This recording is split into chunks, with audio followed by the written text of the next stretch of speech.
Day of Confinement is a game created by the evil gods of the universe to kill time. 20 years ago, this game known as Day of Confinement suddenly descended upon Earth, bringing huge disasters and opportunities to humanity. Humans on Earth are randomly selected and forced to participate in this game. This game is composed of dungeons with varying difficulties and rules. But what remains the same is that clearing a dungeon allows one to obtain powerful cards that can change their life. And the losers must pay the price with their own lives, remaining in the game forever. Everyone thinks they can defeat the boss, obtain S-rank cards, and become the final winner. But in the end, there was only one who survived the cruel game. He once believed that as long as he kept clearing stages, conquering dungeons, defeating bosses, and growing stronger, he could obtain everything he wanted. Only now did he finally understand that the ultimate ending of the game was to become a god. But this wasn't the ending he truly wanted. Therefore, he gave up on becoming one of the evil gods. A massive red creature appeared, its body a twisted mass of fleshy tendrils, with several glowing, eerie eyes staring from the darkness. Then it suddenly spoke to Luo Shi, calling him Earth's only clearer and the strongest player of the confinement game. It tempted him, saying that if he becomes one of them, he can gain eternal life, an endless lifespan. It told him that by joining them, he would obtain supreme divine power and dominate everything in the universe. It reminded him that on this planet, only the strongest player, him, the sole survivor, possesses this qualification. This creature asked if he was willing to give up the qualification to become a god. She answered that he was sure.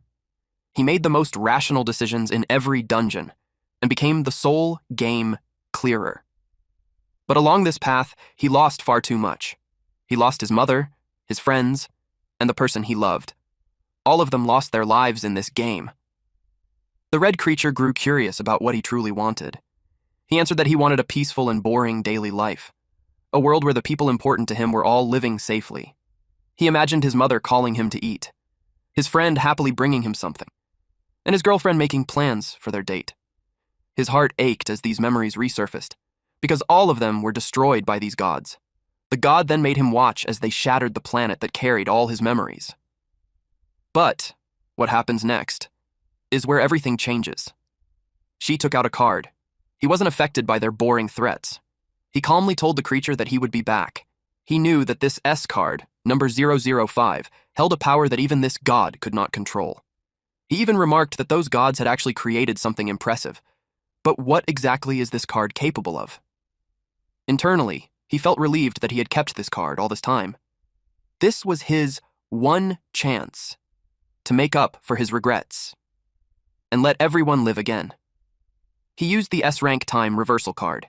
It resets time itself. Everything returns to its original state, and all memories are erased, except for the user. A complete restart. A second chance to rewrite destiny. The god didn't expect that she had actually obtained this card.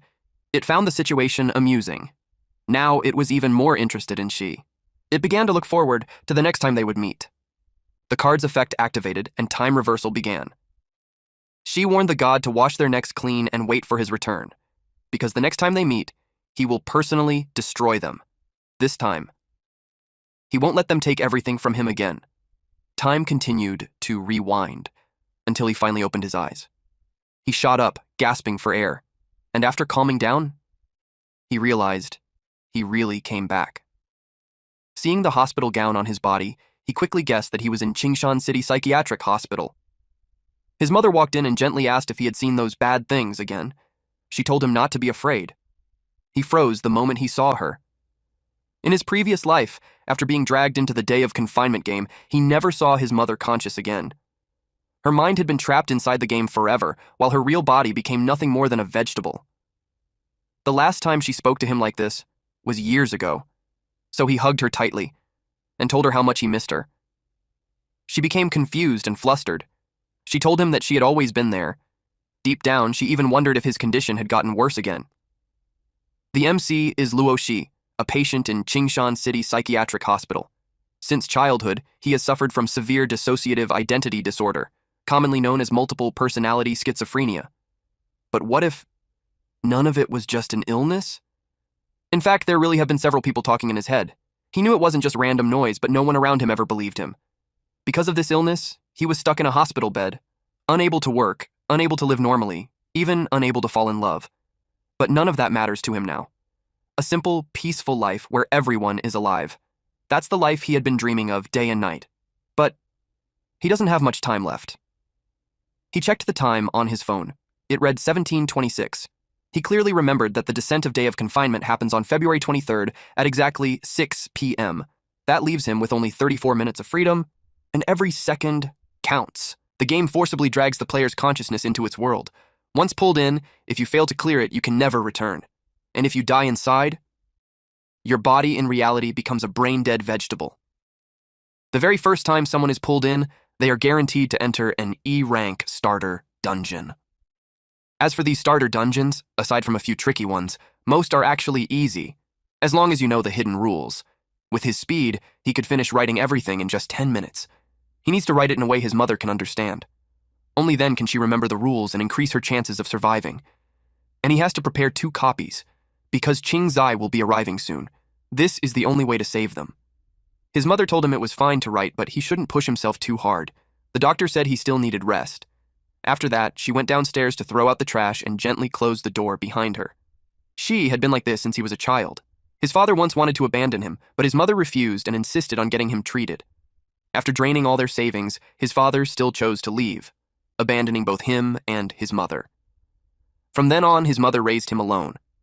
Even after exhausting days at work, she still took the time to teach him how to read. Back then, he didn't understand how much she endured.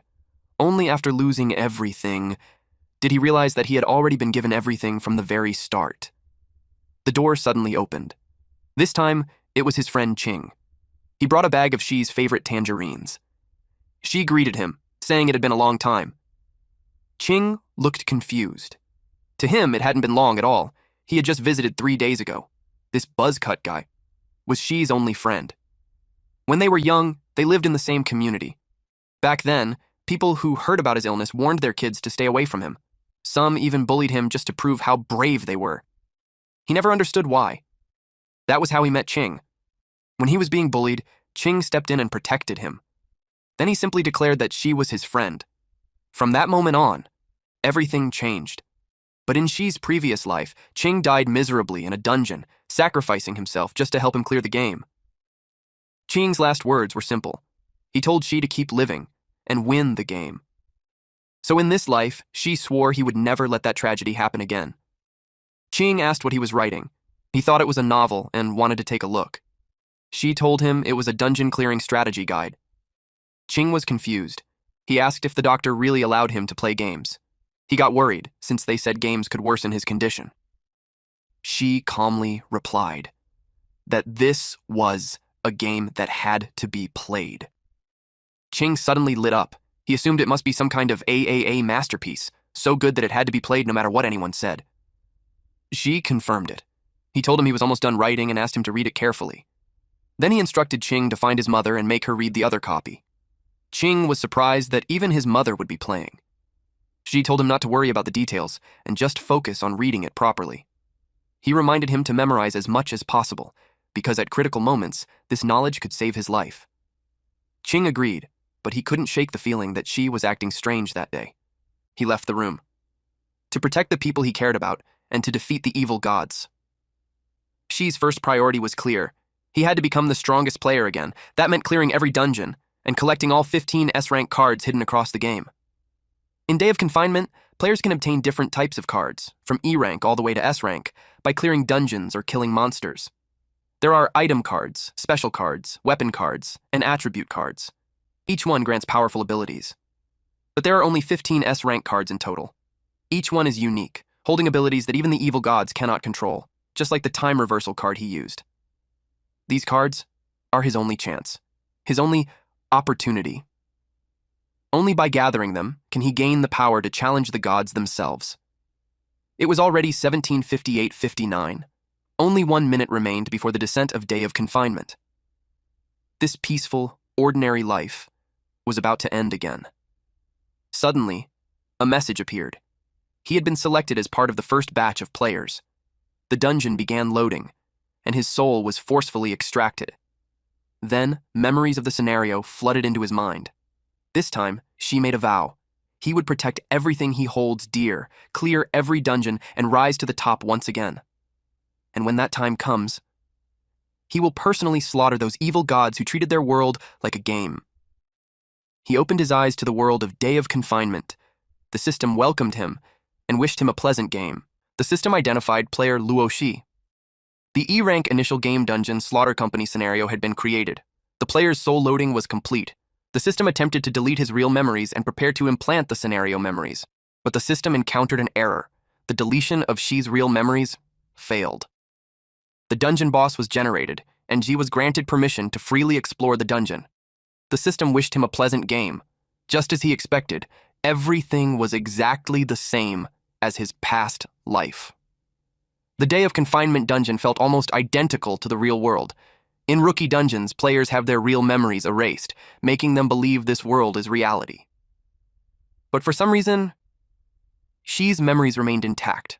Since everything matched his previous life, he already knew what was about to happen.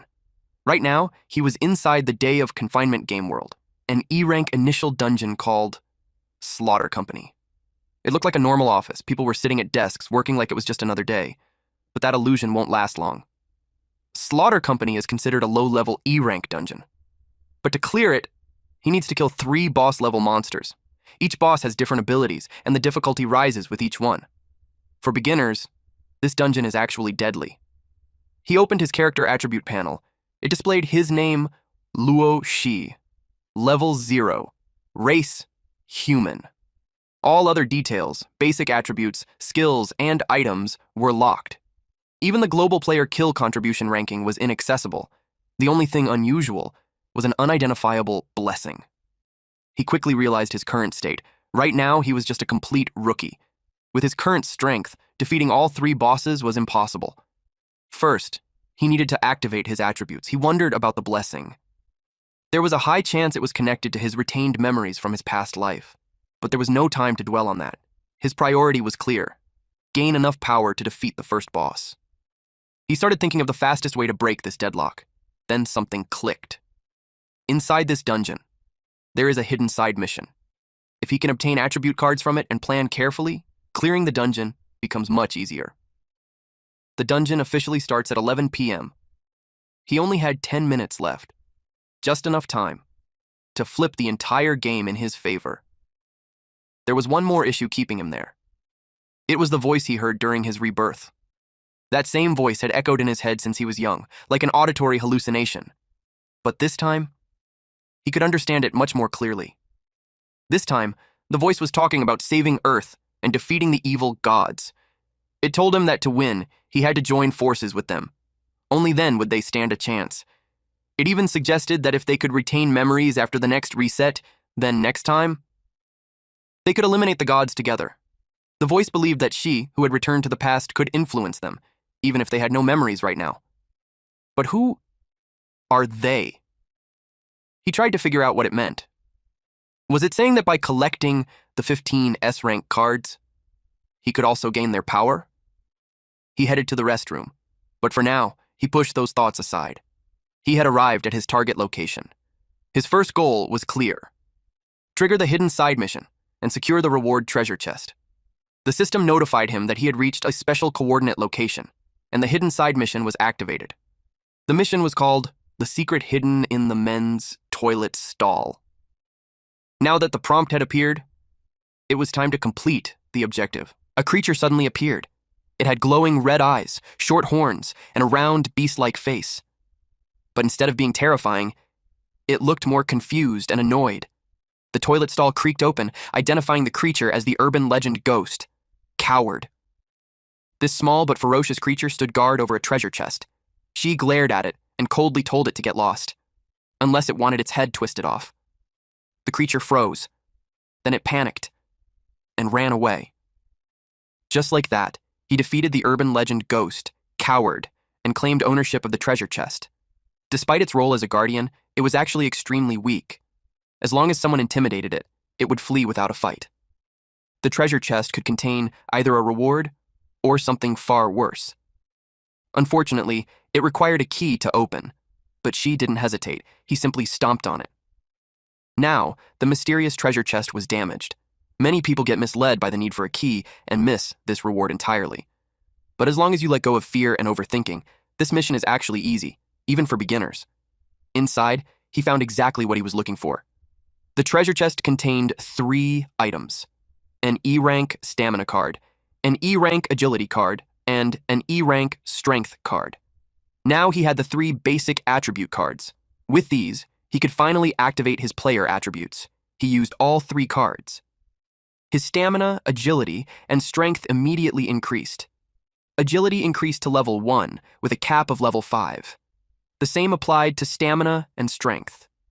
The boost wasn't overwhelming, but it was clear and real. And, for the current Shi, it was already enough to face the 3 bosses. When he opened the system panel again, his basic attributes were finally visible. Once a player uses attribute cards and activates their panel, they officially become a player.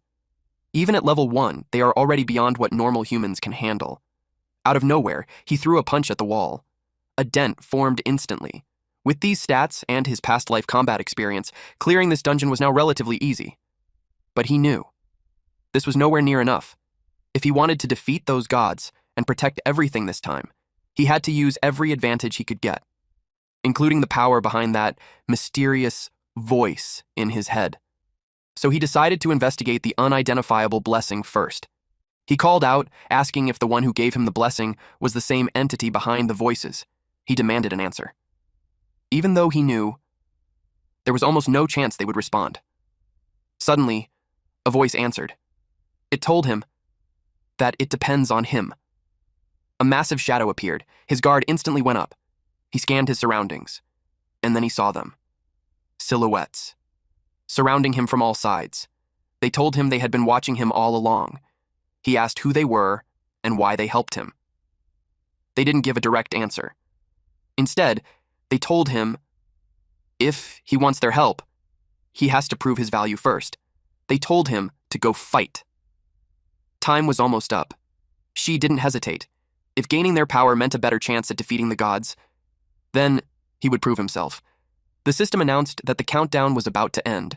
The boss had been generated and conquest mode was activated. All players were welcomed to the Day of Confinement world. The current dungeon was an E-rank challenge. The boss was descending and players were advised to prepare. But there was a catch. Once the countdown ends, any player who leaves their workstation will be judged as having failed the conquest. The countdown had already started. There's only 48 seconds left on the timer. Less than a minute remained. But with his agility boost, Ji knew he could make it.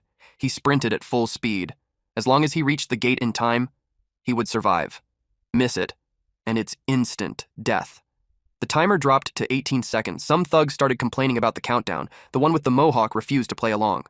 The bald, chubby thug beside him even threatened to smash everything if they weren't released. She ran straight past them, just as expected. No matter when, there are always idiots who fail to understand the situation. The timer hit 0. She made it inside safely. Meanwhile, the ones who stepped outside, their heads exploded. Blood splattered across the floor and windows. Everyone froze in shock. Fear spread instantly as they realized, this game is real. In this place, if you don't follow the rules, you die. The gate slammed shut behind them, and the atmosphere instantly changed. Something worse was coming. A warning message appeared. The boss of this level was about to spawn. Players were advised to find weapons nearby and prepare to face the E-rank boss. Cleaner Squad. People couldn't accept it. They shouted, demanded answers, begged to be let out. Then, several silhouettes appeared, laughing. The first boss had arrived. To clear this dungeon, all bosses must be defeated. The cleaners began their work. At the front was the cleaning captain, level 2, an E-rank boss. It had level 1 stamina, level 2 agility, and level 4 strength. Its skill boost was level 2. It wielded a steel broom and a sharp dustpan, both E-rank weapons. Its skill, Cleaning Specialization, increases its strength by 1 level when using cleaning tools. Behind it were the general cleaners, level 1 E-rank monsters. Each had level 1 stamina, agility, and strength. They carried steel brooms as weapons, but had no special skills.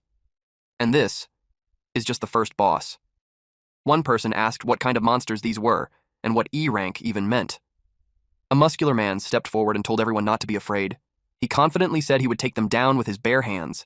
His tone was full of arrogance. She immediately warned him not to go. He told him these things cannot be judged by common sense, and advised him not to act recklessly. Even if those monsters were only level 1, as long as their attributes were above 0, they were already beyond what a normal human could handle. Thinking he could defeat a boss with brute force alone was pure fantasy. The man snapped back at him, telling him to shut up, especially since she was the last one who barely made it inside earlier. He believed she only survived because of luck, and that he had no right to give advice. This muscular guy had played plenty of games before. He noticed that the leaderboard was based on global kill contribution points, not just kills, and it was still locked. In his mind, as long as he landed the first hit, he could secure a high rank. He also believed that a game this dangerous must come with huge rewards. He was already imagining becoming a billionaire after returning to reality. Wealth, luxury, women, mansions, everything waiting for him. So he charged in. To him, this monster was just a stepping stone. But in the next instant, the cleaning captain swung, and his head was cut clean off. It rolled across the floor. Everyone froze in horror. Then chaos broke out. The cleaning squad began their work. People ran in panic, screaming, trying to escape. But there was nowhere to run. They begged to be released, but it was already too late. Most of them had already been hit. She moved. He stepped in and punched a general cleaner, declaring that its opponent was now him. Had increases strength by 1 if it's level 5 or below. The cleaner was sent flying and slammed into the wall. She shouted to the others that if they wanted to survive, there was only one way: kill the boss. If he wanted to grow stronger and obtain S-rank cards to defeat the gods, then killing these low-level bosses was a necessary step. The others were stunned. Someone was actually fighting back. And not just that, he was winning. They couldn't believe it. The muscular guy had been killed instantly, yet this person was standing his ground. But then, the monster was still moving, even after that hit. She didn't hesitate. He slammed it into the ground with another punch, and this time, its body began to fade. It was dead. The system only gives a reward notification once a monster is truly dead. If there's no notification, it means the job isn't finished, so it's always safer to finish it off completely. From this kill, she obtained a steel broom, an E-rank weapon that increases strength by +1. The system also displayed that he killed a level 1 cleaning worker and received a strength card, an E-rank card that increases strength by 1 if it's level 5 or below. The people were stunned. He had just killed the monster like it was nothing. They started questioning who he was, and how he could be even stronger than the muscular guy. Low-level monsters can drop 1 to 3 cards: strength, agility, or stamina. Right now, she desperately needed stats, so any card he got was valuable. He used the card, raising his strength to level 2. Another general cleaner approached him. It was an E-rank monster with level 1 strength. In the world of Day of Confinement, once a player's stats are activated, even a 1-level difference creates a huge gap. She now had level 2 strength, plus an additional +1 from his weapon. The monster attacked, but it stood no chance. She swung his steel broom and killed it instantly. This time, he received another strength card, an E-rank card that increases strength by 1 if it's level 5 or below. With that, his strength reached level 3. Suddenly, he sensed danger. Another general cleaner rushed at him. She reacted instantly and cut its head off. An attack like that was far too slow. After killing it, he obtained an agility card, an E-rank card that increases agility by 1 if it's level 5 or below. Agility was crucial for survival. This was exactly what he needed. At that moment, the cleaning captain and the remaining cleaner locked onto him, calling him hateful trash. The game has an aggro system. The more monsters a player kills, the more likely they are to be targeted. The stronger you perform, the more dangerous it becomes. The cleaning captain's skill, Cleaning Mastery, gives it an additional 2 levels of strength. Charging in head-on against multiple enemies right now would be reckless.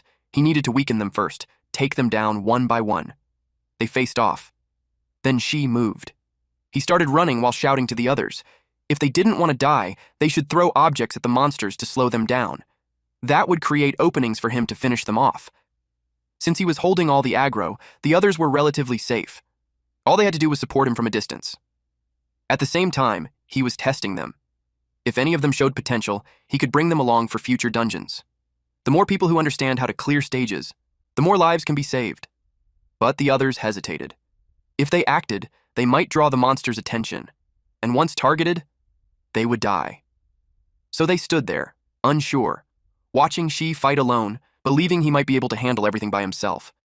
She noticed that everyone was frozen in fear. Not a single one of them dared to move. He quickly realized if he waited for them, nothing would happen. He would have to create his own opening. The cleaning captain suddenly lunged at him, but right before it reached him, a keyboard slammed into its face. She paused for a split second. Someone actually acted. It was a nerdy-looking guy. The others immediately got angry at him for interfering, but he snapped back, saying that she was fighting for all of them. If they helped him, they could all survive. For once, someone understood the situation. One man grabbed him by the collar and argued back, saying there was no way people like them could fight those monsters. At that moment, the cleaning captain spoke. It declared that trash should be cleaned. Now that they had its attention, they ran. The nerdy guy shouted to Shi that he had already drawn the aggro, so he should take the chance. Shi didn't hesitate. He dashed forward and cut down 2 general cleaners in one motion. With his current stats, the difference was overwhelming. The cleaning workers couldn't even resist. They were one-shotted.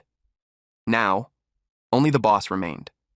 From the defeated cleaners, he obtained 2 cards, an E-rank agility card and an E-rank strength card. The cleaning captain raised its weapon, about to strike the nerdy guy. It repeated that trash must be cleaned. The man screamed for help. Then, Ji appeared behind it. He calmly said that the real trash was standing right here. And in the next instant, he cut off its head. The system immediately announced his victory over the stage boss.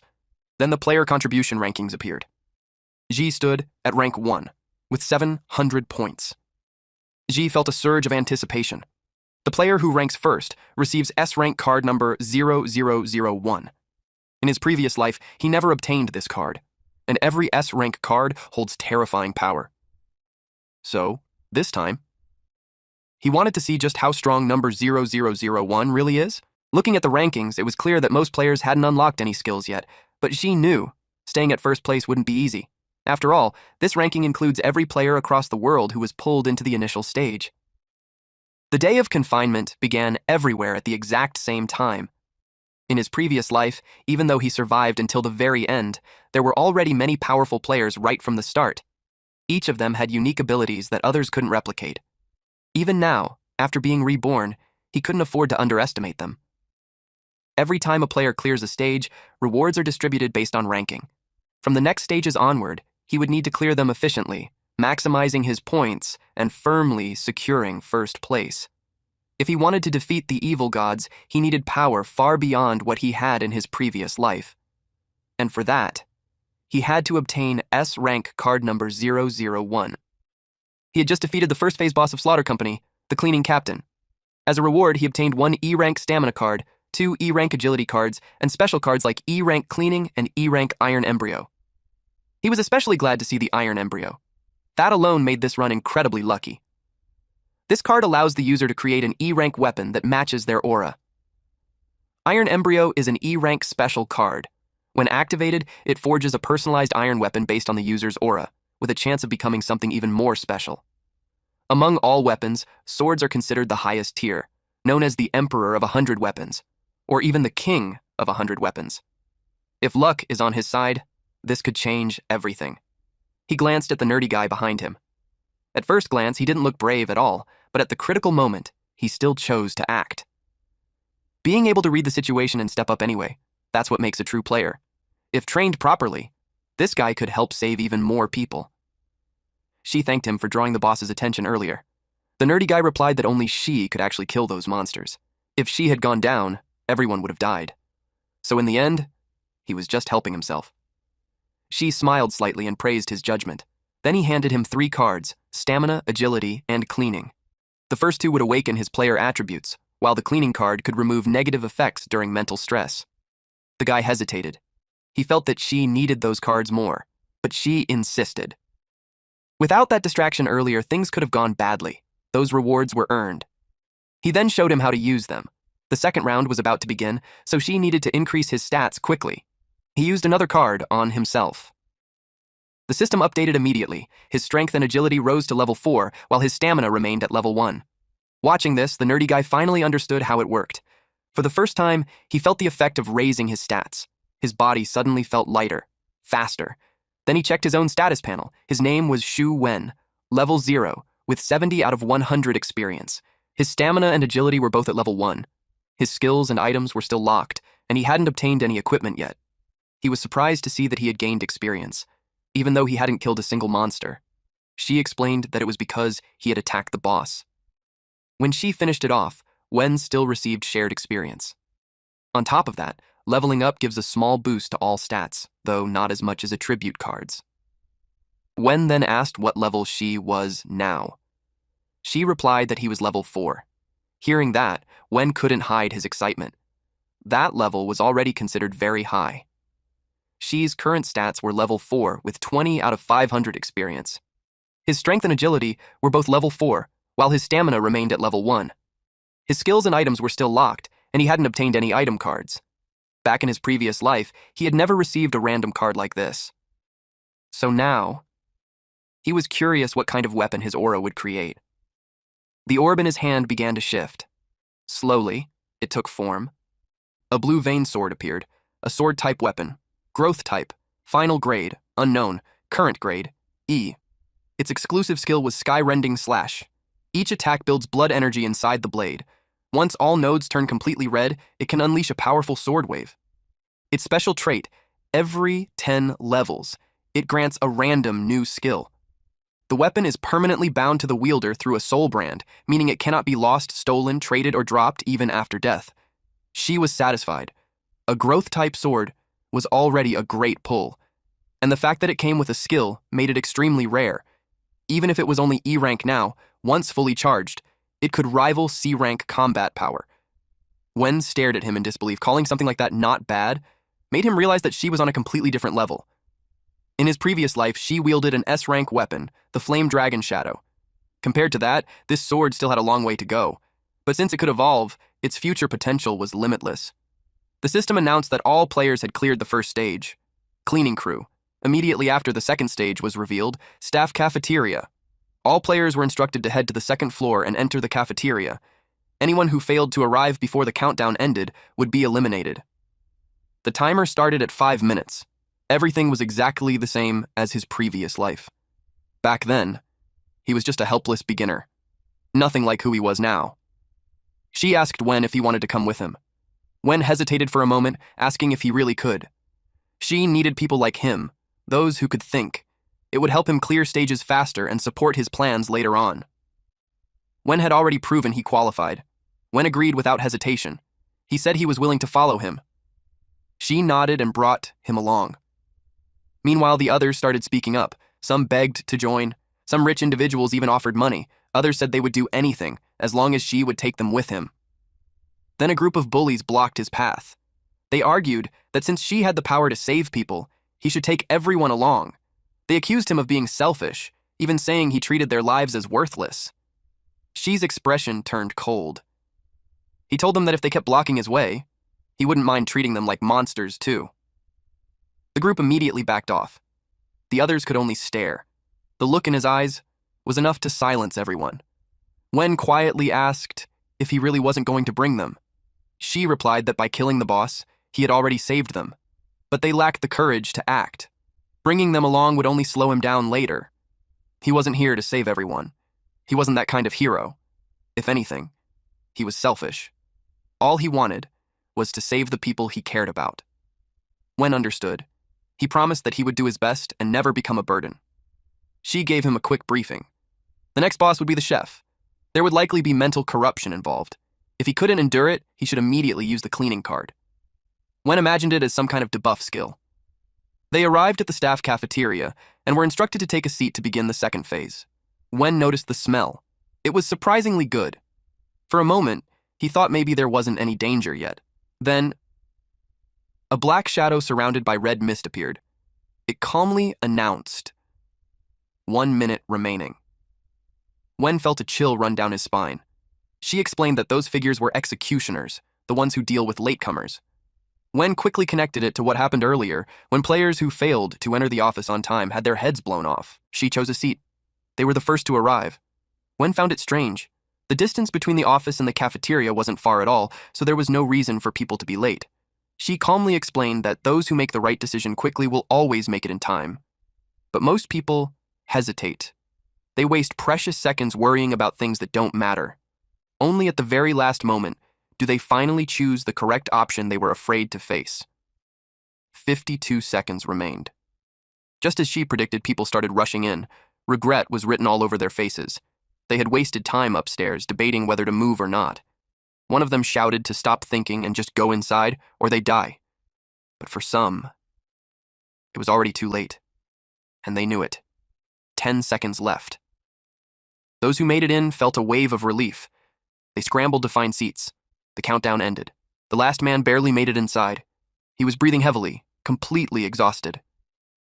He thought he was safe as long as he wasn't outside, but in the next instant, the executioner moved and cut him down. Time was up. He didn't make it. Everyone froze. They thought that thing was the boss of this stage. The realization hit them hard. If they hadn't hesitated earlier, that wouldn't have happened. Then, the real boss appeared. The chef. A black humanoid figure surrounded by red mist, pushing a cart with a massive pot. It began serving the food. Each person received a portion. The meal was horrifying, a sickly green substance, with shapes that looked like eyeballs and fingers. Wen felt his stomach turn. He realized those were the monsters from earlier. A system effect activated. Anyone who looked directly at the meal received a mental corruption debuff. Strength and agility dropped by 20% and spirit dropped by 30%. Wen was shocked. The debuff was real, 3 stats dropping at once. The situation had just become far more dangerous, but it didn't stop there. The system announced that all players must consume their meal. Wasting food would result in punishment from the chef. Leaving it untouched would continuously reduce spirit by 10% per minute. If spirit reached 0, the player would mentally collapse and be eliminated. They had 7 minutes. Wen was stuck. If they waste it, they die. If they don't eat, they still die. There was no real choice. But how were they supposed to swallow something like that? Compared to this, the first stage felt easy. He started to feel despair creeping in. She remained calm. He told Wen that even though the second stage was more dangerous, there was still a way to clear it, and he already knew how. Wen felt relieved hearing that she already had a plan to clear the stage. He told him that if there was anything he could do, he was ready. She simply told him to stay put and wait. He also reminded him that if his spirit dropped too low, he should use the cleaning card to remove the debuff and stay conscious. And when the time comes, he would call him. The system notified that mental pollution was still active, and his spirit was continuously decreasing. His current spirit was at 70%, and he had 6 minutes and 59 seconds before total collapse. Wen complained that just looking at the food was already draining his strength. A woman at the nearby table struggled not to throw up. She panicked, realizing they only had 7 minutes. If they didn't eat, they would lose their minds. The man across from her questioned if they really had to eat something like that. She understood the situation clearly. With their attributes reduced by mental pollution, fighting the 4 chef monsters head-on was basically impossible. The normal way to clear this stage was simple. Eat the meal, lower the chef's guard, then have everyone team up and kill them together. It was the safest method, but it only gave the lowest rewards. Then something unexpected happened. She received an unknown blessing, becoming immune to mental pollution. His spirit instantly returned to 100%. The voice spoke again, saying this was only a small favor. If he wanted their true help, he needed to prove his value. She was stunned. Mental interference no longer had any effect on him. That changed everything. Now, he could use the high difficulty hidden rules from his previous life to clear the stage. If he succeeded, he wouldn't just survive. He would secure a high score, maintain first place, and obtain far greater rewards. One man suddenly snapped. He shouted that he would never eat that thing, even if it killed him, and threw his plate away. Wen wondered if that man had already mentally collapsed. She confirmed it. A person's spirit is far more fragile than what the stats suggest. If their mental endurance is too weak, they cannot resist the effects of mental pollution.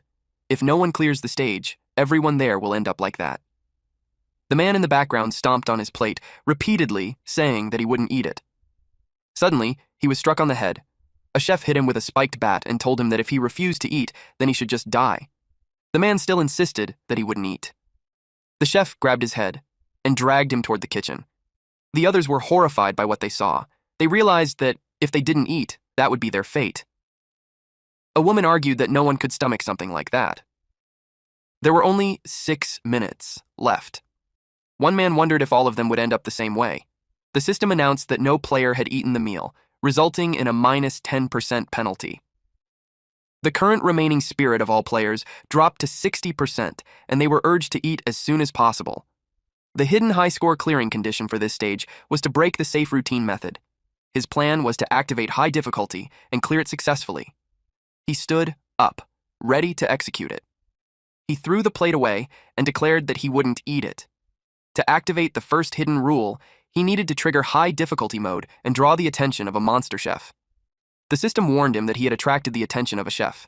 His risk of death had increased to 80%. The chef approached and ordered him to sit down. If he refused to eat, it would force his head into the bucket. She moved to step 2 of his plan, to activate the hatred system and kill one monster chef. He moved instantly and swung his blade. The head dropped. The system notified that he had killed the serving chef level 3 and obtained 2 E-rank attribute cards, strength and stamina. With that, the second stage of Slaughter Company had officially entered combat. After using the cards, his strength rose to level 5 and his stamina increased to level 2. The system issued 2 warnings. First, killing a chef caused the remaining 3 chefs' hatred toward him to reach 100%. Second, he had triggered the hidden rule Strike First. All chefs would now ignore other players and focus entirely on killing him. In exchange, the points and rewards from monsters he kills increased by 10%. This was the high difficulty hidden clearing rule of the second stage, Strike First. The fish killing chef level 3, fruit platter chef level 3, and vegetable cutting chef level 3 all entered an enraged state. Their killing intent surged. She knew what this meant. By abandoning the normal strategy and striking first, he had drawn all aggro onto himself, making him the sole target of every monster in the room. This massively increased his chances of dying. To survive, and still have strength left for the real boss, he needed to avoid being surrounded or taking unnecessary damage. He had to follow his plan and prepare. Now that all monsters were locked onto him, there was no need for bait anymore. He ran. But unexpectedly, one of them caught up. The chef sneered, saying he couldn't escape, and that he'd be cut into pieces. She blocked the butcher's knife with his sword. The chef was surprised. He actually stopped the attack. She smirked and challenged it, asking if it could keep up with his next move. Then he unleashed rapid cuts at E-rank speed. Everything was going exactly as planned. The monster had taken the bait. To defeat the boss, his current strength still wasn't enough, so he used the smaller enemies to charge up his blue vein sword. Their blades clashed. The monster was shocked that she could keep up with its speed. Among all the chefs, it was the fastest, but it still believed she would lose. After all, he was locked in combat, and the other chefs were already closing in from behind. They surrounded him. She shifted momentum. With a powerful swing, he knocked the chef's blade away. The monster was stunned. That strength was higher than expected. It couldn't understand it. Based on its judgment, she should have been equal to it. But what it didn't know, she had already activated the blue vein sword's exclusive skill, Sky-Splitting Slash. And he quietly thanked the monster for helping him charge it up. The monster realized it was already doomed. She had always had the strength, he just used it to charge his skill. By the time it figured it out, the other chefs were already closing in on she. The monster shouted at them to run. It warned them that this was a trap. But it was too late. She struck first, and in the next sequence of attacks, he eliminated all: the fish-killing chef, the fruit-platter chef, and the vegetable-cutting chef. He calmly noted that flaws visible to the naked eye are often traps prepared in advance. From the kills, he obtained +3 stamina cards and +3 agility cards, all E-rank. When finally relaxed, he realized that everything she had done so far was part of a plan from the very beginning. The system issued a warning: a player had successfully triggered the strike first hidden rule. As a result, the stage boss, the head chef, entered a fully enraged state. Its rage value increased by 100%, and all attributes were boosted by 1 level. Wen was stunned. He didn't even know something like a hidden rule existed. The door creaked open. She already knew what was coming. The ground began to tremble. Everyone felt it. Fear spread instantly. If she couldn't defeat this monster, they would all die. This was the final phase of the hidden rule, forcing the boss to appear early while increasing the difficulty. But in return, it also raised the rewards and points. Because all conditions of strike first were fulfilled, the boss's difficulty increased significantly. At the same time, the rewards and points for defeating it were boosted by 30%. She didn't hesitate. He needed the rewards. Only by securing higher rankings and greater power could he achieve his goal. The head chef grabbed the door and cracked it open.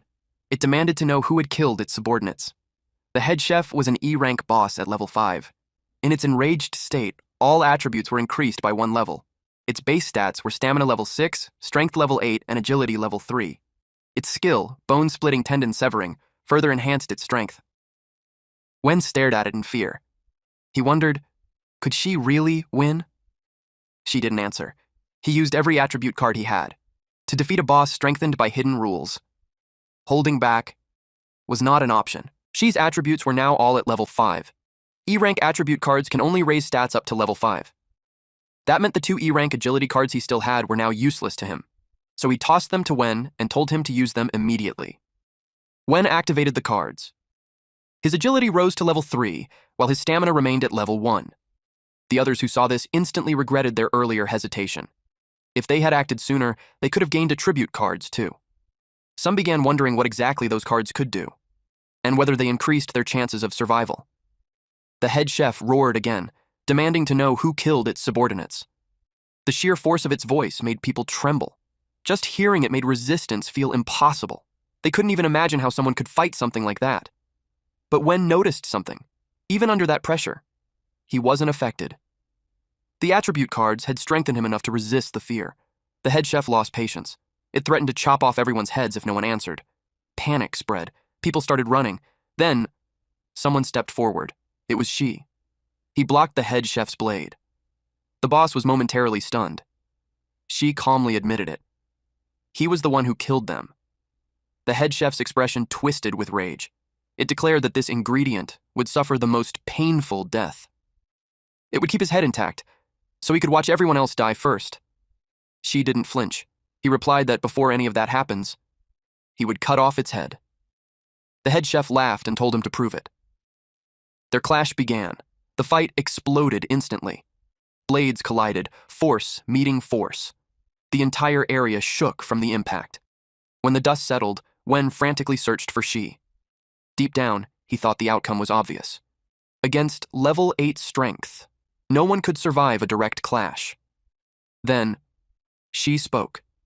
He was fine. He even joked that it had been a while since someone called him boss. Back in his previous life, during the day of confinement, he had also formed a team. Those people trusted him and willingly called him their leader. But in the end, every single one of them died. Only he survived. And for the longest time, he couldn't understand why. The head chef charged again, calling him a short ingredient, ready to cut him down. Back then, she didn't understand, but now, he finally did. The blade came down. She parried it. The head chef froze for a moment. Shi's speed had suddenly increased. Then it realized he had been holding back all along. Shi was thinking that the reason he survived until the very end was because he never hesitated. Because compared to everyone else, he wanted to win more than anyone. So he struck and cut down the head chef. People who truly want to win will do whatever it takes. But after reaching the end once, she realized something. Winning alone wasn't enough. After winning, what he truly wanted was to protect everyone, to protect the life he cherished, to return to a normal world. The system confirmed it. He had defeated the Stage 2 boss of Slaughter Company, the head chef. Rewards were now available. Since he activated the hidden rule, Strike First, all rewards were increased by 30%. He received E-rank strength, stamina, and agility cards.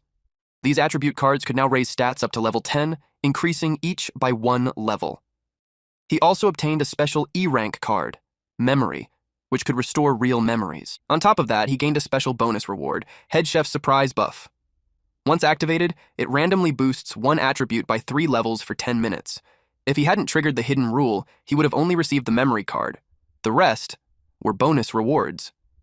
Even his contribution points had increased significantly. He checked the rankings. Shi remained in first place with 1,700 contribution points. Han Sun-hai followed in second with 300. Liu Yan was third with 260. Yunyan came fourth with 220, and beyond them, no one else came close. Just like in his previous life, they were all there. Even though their points were far behind his, these were not ordinary players. They were prodigies. In the future, they would become the backbone of humanity's resistance against Day of Confinement. But she knew the truth. The evil gods would never allow players to grow unchecked. They would create increasingly brutal stages. In his previous life, it was one of those vicious dungeons that wiped out most of humanity's strongest players.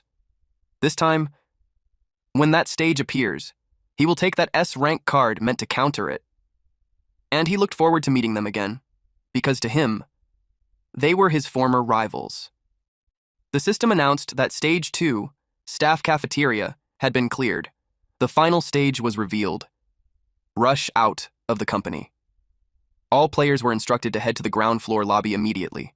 Anyone who failed to arrive before the countdown ended would be eliminated. The hardest stage was about to begin. She turned to Wen and told him they were leaving. Wen felt nervous, but after a moment, he spoke. He said he had something to give She, and slowly, he reached out his hand. She was confused why Wen was handing him tissues. Wen said it wasn't much. He just found them in the dining area earlier and thought She could at least wipe his face. He added that he felt useless. If he could just do a little more, maybe She wouldn't have to carry everything alone. She paused for a moment. Then he realized that most people in this world are still kind. He told Wen that he was already very useful. Wen was visibly moved. Meanwhile, soldier-like monsters began gathering, as if preparing for their arrival. The captain gave an order. He told everyone to eat them all. After the countdown ends, players who have not arrived at the lobby will be judged as failed. Countdown is at 4:36. Wen asked if he relied on agility to defeat the head chef. He wondered if having higher attribute levels meant a person could easily overpower monsters. She explained that it depends on the individual's base ability. Humans are different. Some are naturally athletic, while others are more intellectual. Wen felt discouraged. He realized that someone like him, even with agility level 5, might still struggle to dodge attacks. Then he looked at She with admiration. He assumed She must have had a background like special forces or something similar. They arrived at the location. She told Wen to stay there and wait for the other players. He instructed him to warn everyone not to think about running away. He then revealed the most important hidden rule of the next stage. If they try to run, they will automatically be judged as failed. Even if the main gate opens, escape is impossible. Wen became worried. He asked if She was really going alone to deal with the next wave of monsters. Those enemies sounded far too dangerous. Wen promised that he would pass on the hidden rule. Deep down, he was moved. Even someone like him was being trusted. To him, She felt both strong and kind. In reality, having teammates in the next stage would activate another hidden rule, making the conquest easier. There were other hidden conditions as well, but with his current level, clearing it alone was impossible. To be safe, he needed to find the player with the highest combat power in this dungeon. The third stage of Slaughter Company requires fighting 10 level 5 security guards, along with a level 7 security captain in the lobby. Their strength far exceeds the enemies from the second stage. From his past experience, teamwork was the only way to clear this stage. Fighting alone would only lead to being surrounded and killed. As he walked down the stairs, someone called out to him. She smiled. This was exactly the person he was looking for. In his previous life, this man was extremely famous. The 3-star stages of Slaughter Company are incredibly difficult. Back then, success was not just about understanding hidden rules. It was also because of this man, who carried the team as its core fighter. His name is Xu Zhengyong. In Xi's previous life, he stood out even more than Xi himself. Zhengyong confirmed that Xi was the one who told that four-eyed shorty to warn them not to run. He felt insulted by it. Xi calmly replied that it was just a reminder. Zhengyong admitted that Xi's performance in the first 2 stages was impressive. He didn't even get a chance to act. But now, he already understood how this game worked. He declared that he would defeat Xi fairly, and then take down the next stage boss himself. He charged forward. Xi didn't move. He simply said that Zhengyong was not his opponent. Then he raised his hand and slapped him out of the air. Zhengyong realized that this kind of strength was beyond normal human limits, so he assumed it was coming from the game. Xi confirmed it. He told him that the next stage would be extremely tricky, and if Zhengyong was willing to team up, he would give him 3 attribute cards. Zhengyong asked what made him so sure that he would agree. Xi answered that it was because of a card he was about to show him. He activated it on Zhengyong. It was the memory card. One of the biggest difficulties of Slaughter Company is that it erases real-world memories. Without memories, people lose their emotional anchors. Without those, there is no weakness to exploit. But more importantly, no way to unite. She realized long ago that the gods understood human nature far too well. Fortunately, the memory card restores those lost memories. In his past life, she had seen Jung Yong's weakness. That was why he was certain this would work. Jung Yong suddenly saw a memory. A child. Jung Yu. That single image was enough. He immediately knew that he had to survive. Someone was still waiting for him outside. He looked at She and asked if teaming up would really allow them to clear the stage. She answered, without hesitation. It was possible. Then he handed him more attribute cards. Jung Yong accepted them. He said he would remember this favor. His strength, stamina, and agility all rose to level 1. She quickly explained the plan. He needed Jung Yong to hold back part of the enemies while he dealt with the rest. Jung Yong agreed. She then used his E+ rank strength cards along with the head chef's surprise buff. His strength rose to level 7. Even at level 7, it still wasn't enough to comfortably face the next boss. To be safe, he would need at least level 9 strength. Everything now depended on the buff. The head chef's surprise buff activated. His strength increased by another 3 levels. Duration, 10 minutes. She knew the stage would be manageable now. There was still one more hidden rule that could push his strength even higher. The head chef's reward turned out to be extremely valuable. They arrived at the monster's territory. The security monsters were surprised. Only 2 people had shown up. They assumed the others were hiding. One of them mocked how thin they looked, saying there was barely any meat on them. Another laughed, wondering how many hits from their batons they could survive. Jung Yong felt the pressure immediately. It was his first time facing monsters directly like this. The killing intent in the air was overwhelming. For a moment, he doubted whether the 2 of them could really win. She stepped forward and declared that the 2 of them were enough to kill every single one of them. Jung Yong looked at him. There was no fear in She's eyes. So, he steadied himself and chose to stand firm. The system announced that they had arrived at the ground floor lobby ahead of time and had initiated combat against the security team. The hidden rule, Reward of Courage, was activated. Both She and Jung Yong received an additional +1 strength boost. For a brief moment, She's strength reached level 11. The head chef's surprise buff had taken effect, boosting his strength by 3 levels. His stamina and agility remained at level 5. Meanwhile, Jung Yong's strength was at level 2, with stamina and agility both at level 1. Now that his power had risen to that level, She stepped forward and declared himself the boss of this stage. She charged ahead, and Jung Yong told him to stop.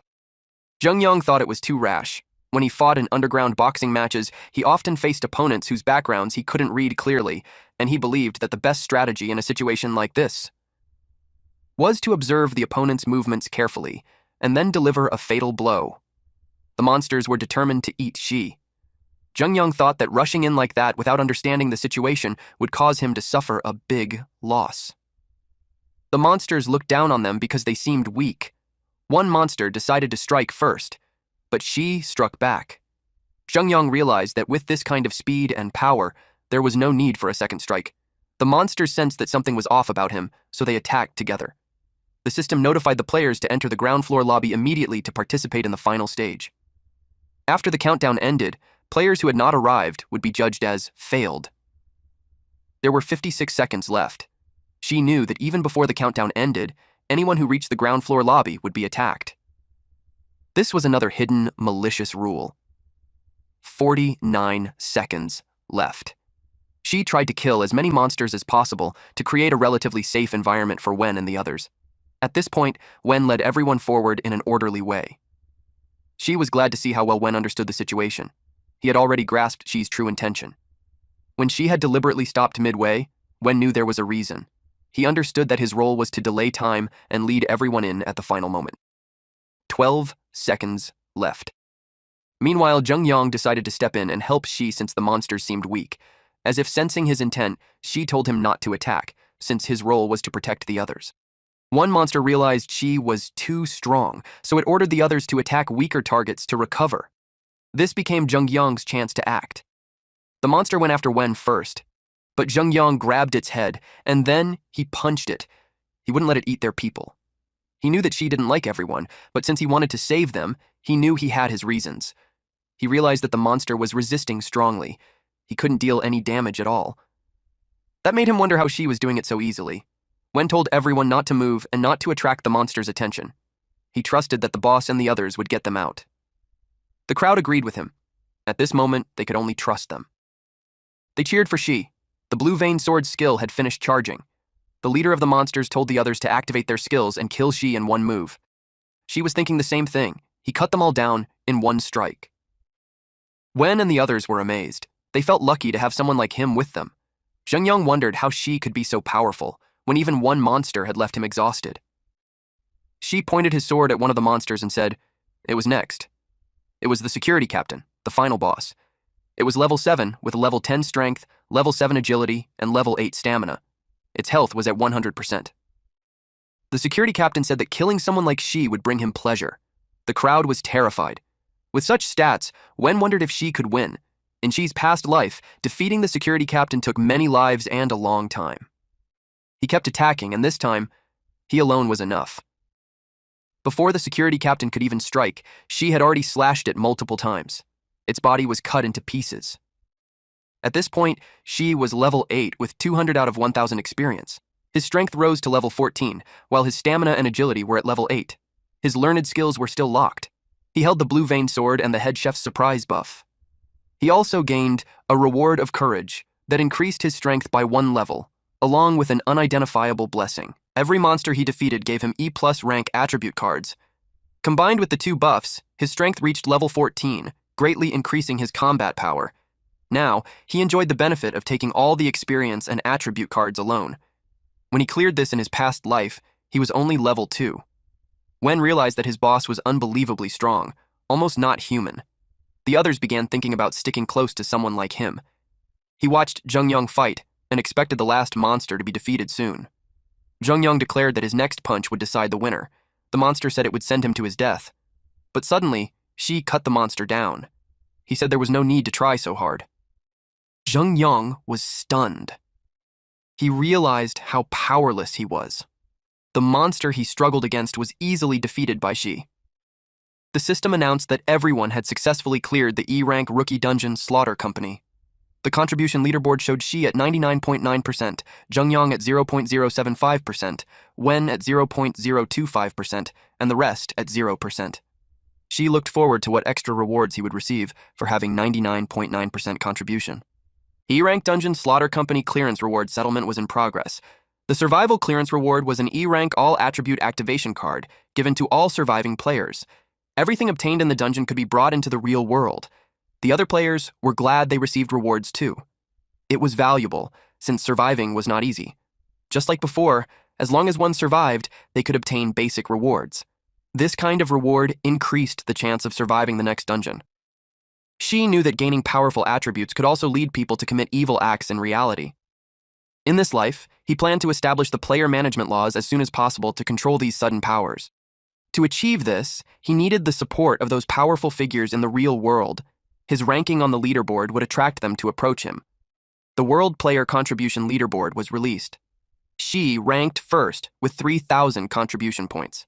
Second place was Han Shunhai with 510. Third was Liu Yan with 490. And fourth was Yun Yan with 480. Since he led by a huge margin, he was confident that anyone could see he dominated this dangerous game. The cleared players received E-rank all-attribute activation cards. Their attributes increased to level 1 in strength, agility, stamina, and mana. Everyone felt energized as if their bodies became lighter. Wen was happy to receive one. His attributes were now strength level 1, agility level 4, stamina level 2, and mana level 1. Zhengyang realized that higher attributes made him much stronger. Meanwhile, Shi was level 8. His strength was level 15, agility level 9, stamina level 9, and mana level 1. He also had the head chef's surprise buff with strength level 3 and the reward of courage with strength level 1. The stage contribution rewards varied depending on contribution. Wen expected that he wouldn't receive much since his contribution was low. Zhengyang regretted not acting earlier to gain more contribution. Even Shi didn't know what reward he would receive. In his past life, he had never achieved such a high contribution. Wen had 0.025% contribution and received an E-rank strength attribute card. He didn't expect he could still gain attributes. Zhengyang had 0.075% contribution and received an E-rank strength attribute card and an E-rank stamina attribute card. He realized how useful contribution was. They knew Shi's contribution was extremely high, so they were curious about what kind of reward he would receive. Shi found it interesting. It was his first time getting such a reward. With 99.9% contribution, he received an E+ rank max all attribute card, which could directly raise all attributes to level 10. He also received a special player class change card, which allowed a random class change with a chance of obtaining an S-rank top-tier class. Lastly, he obtained a special permanent card called Team Formation, which allowed him to summon 2 players into any dungeon he entered. This meant that Shi could grow stronger while also building his own faction. His luck wasn't bad at all. Suddenly, the ground began to shake. Everyone became alarmed. They saw the dungeon scene start to disappear. They felt hopeful that it meant they could return to reality. Shi told them that they could now return and catch a short break. He explained that from the moment they entered the game, the world had already changed. Something was trying to destroy their world, and it created this slaughter game. The crowd couldn't believe that such a game existed. Shi told them to use their full strength in the next dungeon. He urged them to clear the dungeon, kill the boss, and gain power. He encouraged them to gain enough strength to defeat those enemies and protect their world. Zheng Yang said it was a bold statement. Then, they all disappeared. Shi ranked first on the World Player Contribution Leaderboard and obtained an S-rank special card reward. The S-rank special card held power beyond gods, so he had to use it carefully. A shadow of a man appeared. He had wings and an eye at the center of his chest. He observed Shi, and if Shi continued to perform well, he would grant him divine power. Shi woke up on a hospital bed. He felt relieved. He hoped someone had listened to what he said, because saving the world would require more people. The nurse saw him and was shocked that he was awake. She quickly called the doctor. The doctor examined him and confirmed that his mind was clear and all indicators were normal. There were no major issues. The doctor told him that he had been in a coma for 3 days. Hundreds of thousands of people had fallen into a coma at the same time, but Shi was the first to wake up. He wondered how it could be such a coincidence that so many people around the world fell into a coma at once. He asked Shi if he knew anything. But instead of answering, Shi looked for his mother. They went to her hospital room. The doctor told him that she fell into a deep coma on the same day as him. Everything was normal, but she wouldn't wake up. From a medical point of view, his mother had already become a vegetable. Just like in his past life, she was also chosen as part of the first batch of players. The selection process of the day of confinement didn't pull everyone into the game at once. Instead, people were taken in batches. Those who failed would permanently become vegetables, reliving this life. The most important thing for him was to stop his mother from suffering like that and let her live a good life. At that moment, Shi had the S-rank special card number 001, Freedom. It had the ability to select a player so that the day of confinement would no longer choose that person. The user could also gain the ability to enter or exit game dungeons freely, and he planned to use that card to free his mother. Suddenly, the room became extremely bright.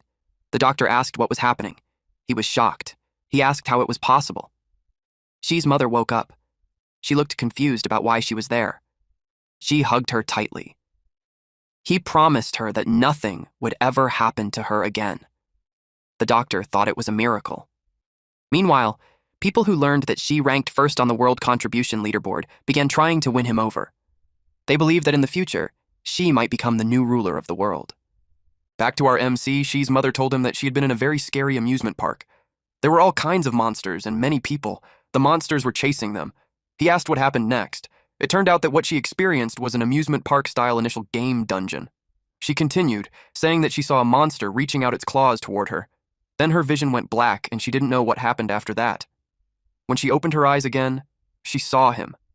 She thought it was just a strange dream, but she knew it wasn't a dream at all. Suddenly, someone called out to Shi and shouted that he had transmigrated. He recognized the voice. It was Qing. Just like in his past life, Qing had cleared the game and woken up. Qing rushed into the room and said he had transmigrated into a game world, just like a manga protagonist. He was amazed. He went on to say that there were many people with him, and a strong man and woman led them to clear the dungeon. Shi's mother asked if he also had that strange dream. Shi noticed that Qing's childish behavior hadn't changed at all. Shi led him outside and told his mother to rest. They planned to talk outside. Qing asked if Shi didn't believe him. He insisted that everything he said was true. Shi asked if it was called Day of Confinement. Qing was shocked that he knew. Shi told him that those things could be brought into reality. He asked him to open the World Player Contribution Leaderboard. Qing was confused by what he meant. He opened it and was shocked. He didn't expect the person in first place. Shi told him that he saw it correctly. He was ranked first. Qing couldn't believe it. She told him that he would receive a notification after using a card. It was the player class change card. It activated. The classes in Day of Confinement were extremely powerful. Class change cards were rare, and classes needed to be leveled up. At the early stage, classes were usually weak, but their potential was limitless, and there were 3 that were considered the strongest. One was the Elementalist, which could evolve into the 4 symbols ultimate. It could control wind, fire, water, and lightning. Another was the Dragonblood Descendant, which could evolve into the Black Flame Dragon King of Demise. It could transform into a giant dragon and unleash destructive black flames. The last one was the Seeker of Wisdom, which could evolve into the Sage of Time Crossing. It could control time and interfere with the timeline. This was the most powerful class and had never appeared before. Ji had only seen a few mentions of it in system messages in his past life. The class draw was random, so he was curious about what he would get. Then the words, Apprentice of All Phenomena, appeared on the screen. It was a class he had never heard of. In the status panel, he now had the class Apprentice of All Phenomena, but its grade was still unknown. His class talent was Resonance of Tools. It allowed him to perceive the logic flowing within all things. He could go beyond muscle memory and form a deep connection with tools, whether weapons or simple objects, reaching a state where his mind and technique moved as one. This class could also evolve, but to his surprise, it had 5 stages, while most classes only had 3. The difficulty of evolving it was far beyond anything he had ever seen. He became curious about what kind of power it would have at its final stage.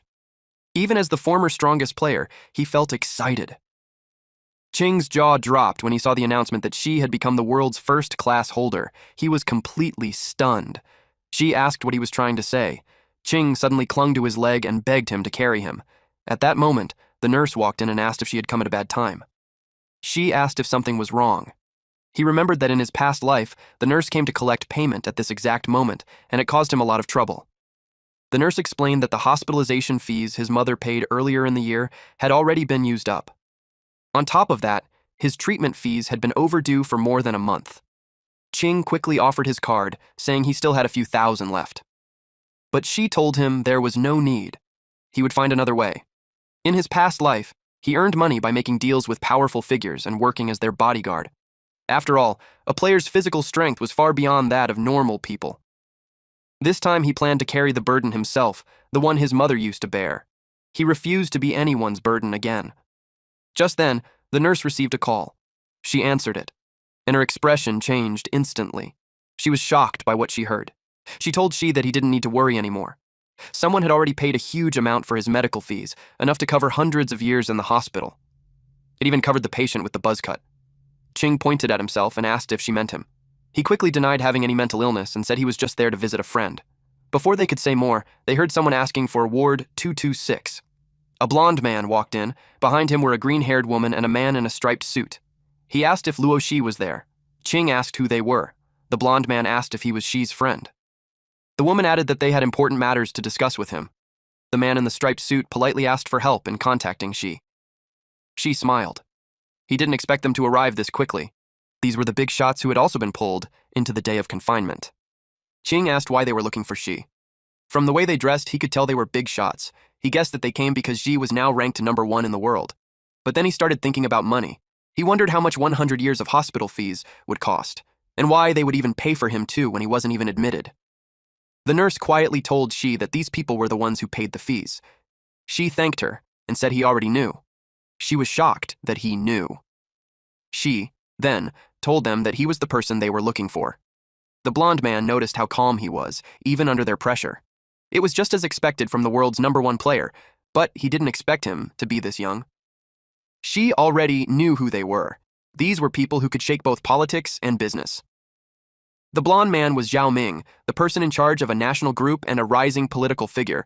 The man in the striped suit was Ding Yiyun, the CEO of a global tech group and someone closely tied to the military. The green-haired woman was Zheng Xilin, the leader of a massive international company controlling energy and resources across many countries. Ming said he had heard a lot about Shi. Yiyun said it was nice to meet him. Xilin assumed Shi didn't know them, so she offered to introduce them. But Shi said he already knew who they were, so they could skip that and get to the point. They were surprised. It only proved that Shi was no ordinary person, just as expected from the one ranked first in the world. Shilin found him even more interesting now. She suggested they move to a proper place they had prepared to talk, but she refused. He said there was no need to go that far. They could just talk in the doctor's office. They exchanged looks. Then they agreed and followed him.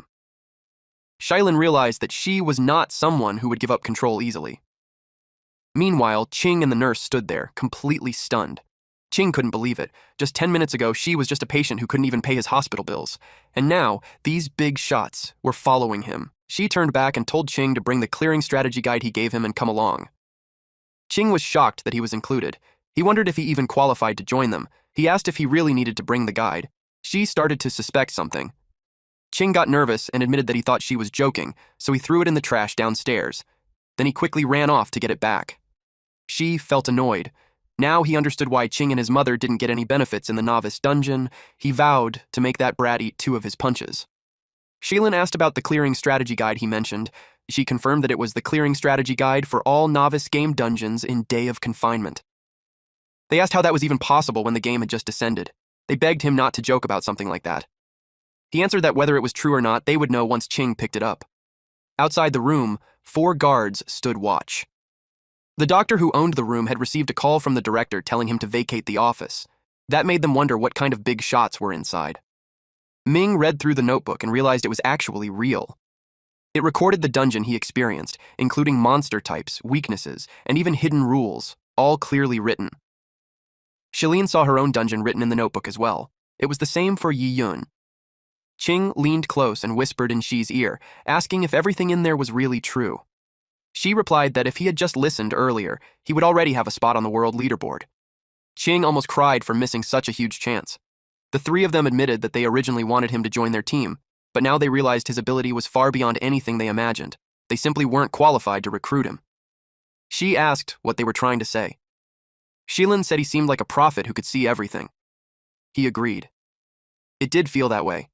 In his past life, survivors huddled together just to stay alive, writing detailed dungeon records on forums. To find ways to clear them, he forced himself to memorize every dungeon rule. He never expected those efforts from his past life would be useful again. Now, it became a powerful bargaining chip to fight back against those evil gods. She asked what they wanted from him. The big shots looked at each other and nodded. They bowed and politely asked him to become their consultant. They needed his help with the Day of Confinement game. Ming admitted that the feeling of being on the edge of death last time was terrifying. So if they had Xi's help, next time wouldn't be as bad. They knew they would be dragged into it again and they didn't want to die. Qing quietly watched Xi's reaction. They continued, saying that if he agreed, no matter what conditions he set, they would accept all of them. Xi confidently replied that becoming a consultant was not out of the question. It made him look really cool in Qing's eyes. Xi's family had been destitute for many years, so Qing knew their most urgent need was money.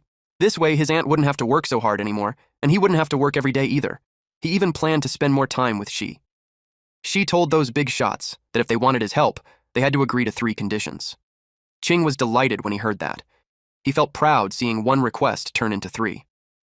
At that moment, he knew who the real master was. The big shots replied that even if it were 30 or 300 conditions, they would agree to all of them. They told him to speak freely. Qing suddenly turned pale when he realized Xi might be asking for too little. Xi said that the first condition was for them to distribute the Novice Dungeon Strategy Guide in their hands. Whether through print or the internet, any method was fine. They couldn't believe he was willing to share such a life-saving treasure. Yiyun pointed out that the commercial value of the booklet would far exceed his imagination.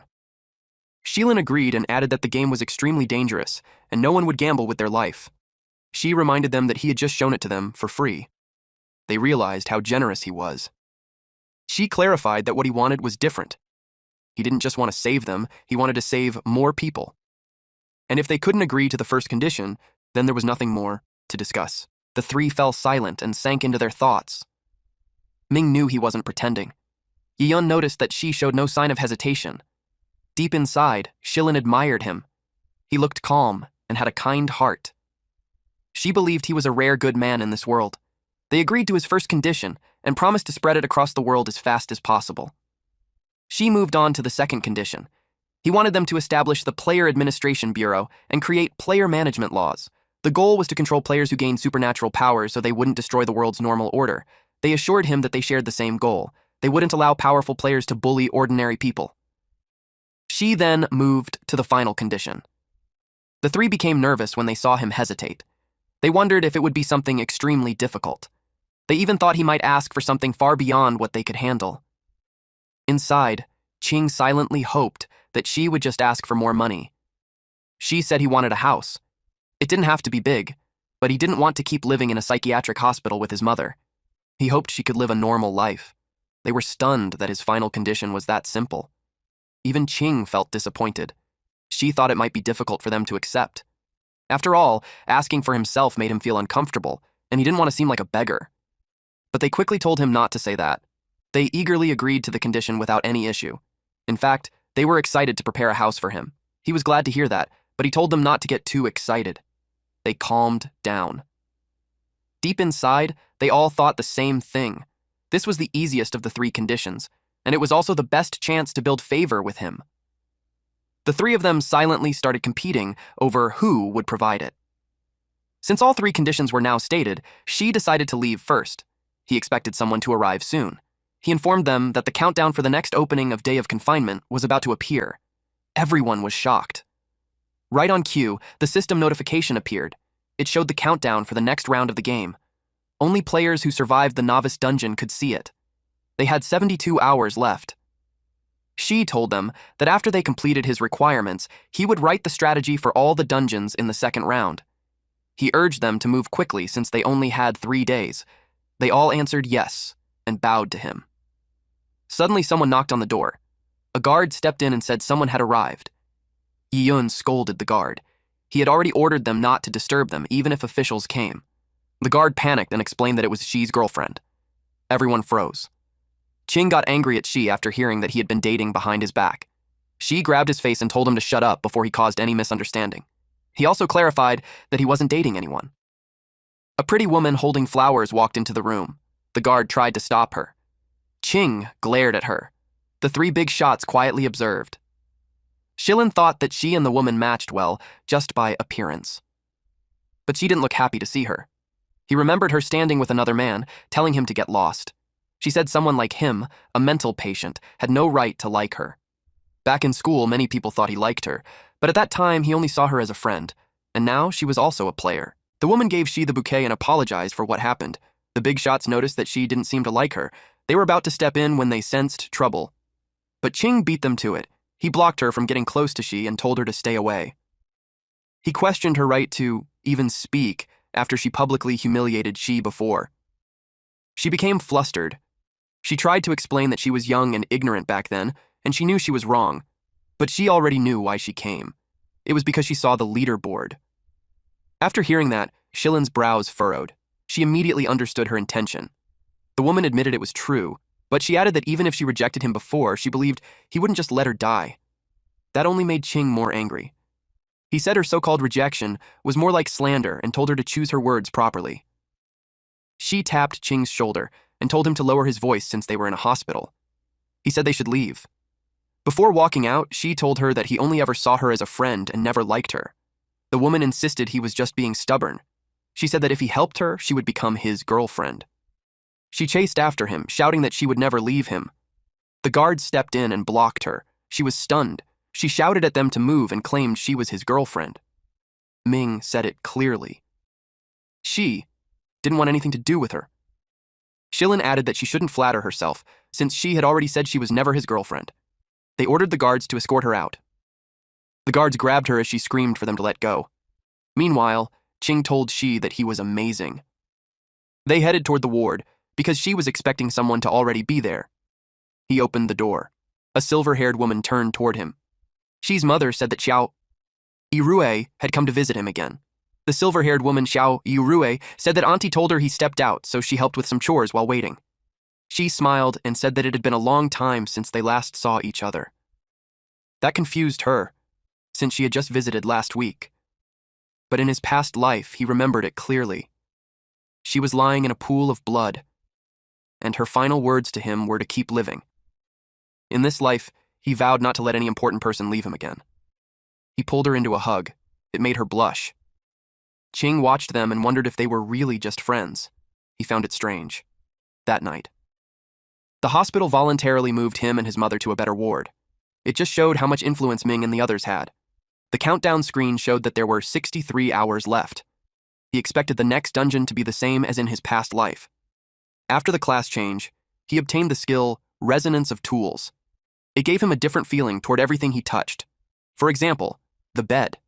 After activating the ability, he felt like he was analyzing the entire object, and his understanding of the hospital bed became very deep. He could even tell that the second screw on the left leg of the bed was about to come loose. Unfortunately, there were no weapons in the hospital. Otherwise, he could test how far this analysis could go. Suddenly, a voice spoke. It told him that he had the qualifications to participate in the God's trial. He recognized it. It was the same voice he had heard before, the one that had appeared in his mind many times since he was born. He asked who it was and what this qualification meant. The voice replied that he would know who it was one day. But for now, he could choose whether he wanted to undergo the God's trial. He realized that this voice held the power to help him defeat the evil gods. He knew this was his only chance. He accepted the trial with determination. The creature smiled, clearly pleased with his answer. The trial began. The creature told him that if he passed, he could return to their world. Otherwise, he would remain trapped in the trial space forever. Shai was being transported. He had never seen this kind of holy and mysterious power. He had to pass the trial to leave, so he was curious about what the reward would be. The place of trial was completed. Eventually, he landed on the ground. He looked around him. He was confused when he saw a palace. The creature who gave him the trial appeared. The creature was in a misty form, but its large frame and wings could be seen from its silhouette. It told Shi that the trial was simple. He had to kill his opponent within 10 minutes, and then he could leave. It reminded him that the wisdom to perceive everything was the only way to win. Now, the trial began. The eyeless Oathkeeper, the strongest swordsman who would never be injured, appeared. The 10-minute timer started. He carefully observed his opponent. From the front, he looked like a tall man wearing shiny silver armor with gold details and a large blue cape. He had long blonde hair and wore a blindfold. He calmly held a huge sword. But from the back, it looked disturbing. A skeleton was fused into his back, like a corpse attached to him. It was the strongest player against the strongest swordsman. He was given a weapon for the battle. It was like an answer to his concern about not having a way to test his resonance of tools. But the system notified him that since it wasn't a real tool, it couldn't resonate. Now he understood that resonance of tools only worked on real objects, and the sword was just an illusion. Since that was the case, he knew not to waste time. He planned to clear the trial in one go. He was curious about what the strongest swordsman could do. The swordsman charged at him. As he blocked the attack, he could tell that the man had strong power. The man pulled back his sword and shifted his position. She was surprised by how fast and strong his movements were, even while using a great sword. Then he saw the stance of a finishing move. A large arc of glowing energy followed the slash as the swordsman struck the ground, smashing the floor and sending debris everywhere. The attack was both fast and heavy. She jumped high to dodge it. While in the air, he noticed that even with such a powerful move, there was an opening that could decide the fight. She also saw that his opponent was an illusion, just like the sword, so cutting him wouldn't cause any hesitation. His strike almost cut the head off. He thought that kind of wound would be fatal, but it regenerated. Now he understood why he was called the strongest swordsman who would never be injured. This man could not be killed. She thought of another way to kill him instead of beheading. He wondered what he should do. He remembered the creature's words earlier, that the wisdom to perceive everything was the only way to win. He knew that hint would be useful. He noticed the skeleton on the knight's back. He tried to attack it and realized the knight was protecting it. Now he understood why this man was called the Eyeless Oathkeeper. His oath was to protect the person behind him. He now knew what to do to win. The creature watched and judged that she was not yet qualified to receive the god's blessing. No matter what swordsmanship was used, it was impossible to kill the Eyeless Oathkeeper. There were only 2 minutes and 19 seconds left. She struck the Eyeless Oathkeeper and removed his eye bandage. The god who was watching was surprised that, instead of beheading him, she told the Eyeless Oathkeeper to open his eyes and look at the person he was protecting, because it was already a skeleton. The Eyeless Oathkeeper looked behind him and was shocked. He fell into despair after seeing the skeleton. He started to vanish. 51 seconds remained on the timer. She said that the answer to the riddle was within the riddle itself. The Oathkeeper who could not be killed would only self-destruct once he saw his oath fail. He realized that the weapon given at the start was just meant to mislead him. He asked the one hidden in the mist if he was right. The god revealed himself and said he was correct. The simpler something was, the harder it was to see through, but she managed to do it. The god decided to grant him a blessing after seeing that she had the qualification. She became curious about what power he would receive. A bright light enveloped she. The god told him that this was the true trial, so he had better endure it. She asked what he meant and if there was another trial. The god said that if he wanted to accept the blessing, he had to withstand the source of divine power. He would feel the mental shock from all living beings, along with their pain, joy, anger, and sorrow. These were the prayers of billions. Suddenly, she began to fall. Then everything turned red and eerie. He heard terrifying screams echoing around him. Mask-like faces appeared in the darkness, staring at him from every direction. Then he began to see the life experiences of different people. He realized that divine power came from the faith of all living beings on Earth. He felt an overwhelming power, and it made him smile. After gaining such strength, he couldn't help but laugh. He planned to gain the support of Earth's gods to fight against the invading evil gods. The god watched as he faced the final and strongest shock that no human should be able to endure. But he wasn't sure if she had already fallen. Then he saw him. She was still standing. The god found it interesting, just as expected from the one they had chosen. She had received the god's blessing, and he should remember the god's name. Furthermore, once he gained their approval, the true ultimate blessing would descend. She had many questions, but the god disappeared. She panicked because he hadn't heard the name yet. He suddenly woke up from his hospital bed. He wondered what kind of blessing he had received. Then the system screen appeared. It informed him that he had gained a special blessing called Mental Guardian, which would permanently protect him from all mental type abilities. The one who granted it was the Seraph Gabriel. Now he finally knew the name, and he suspected this was the unidentified blessing he saw before.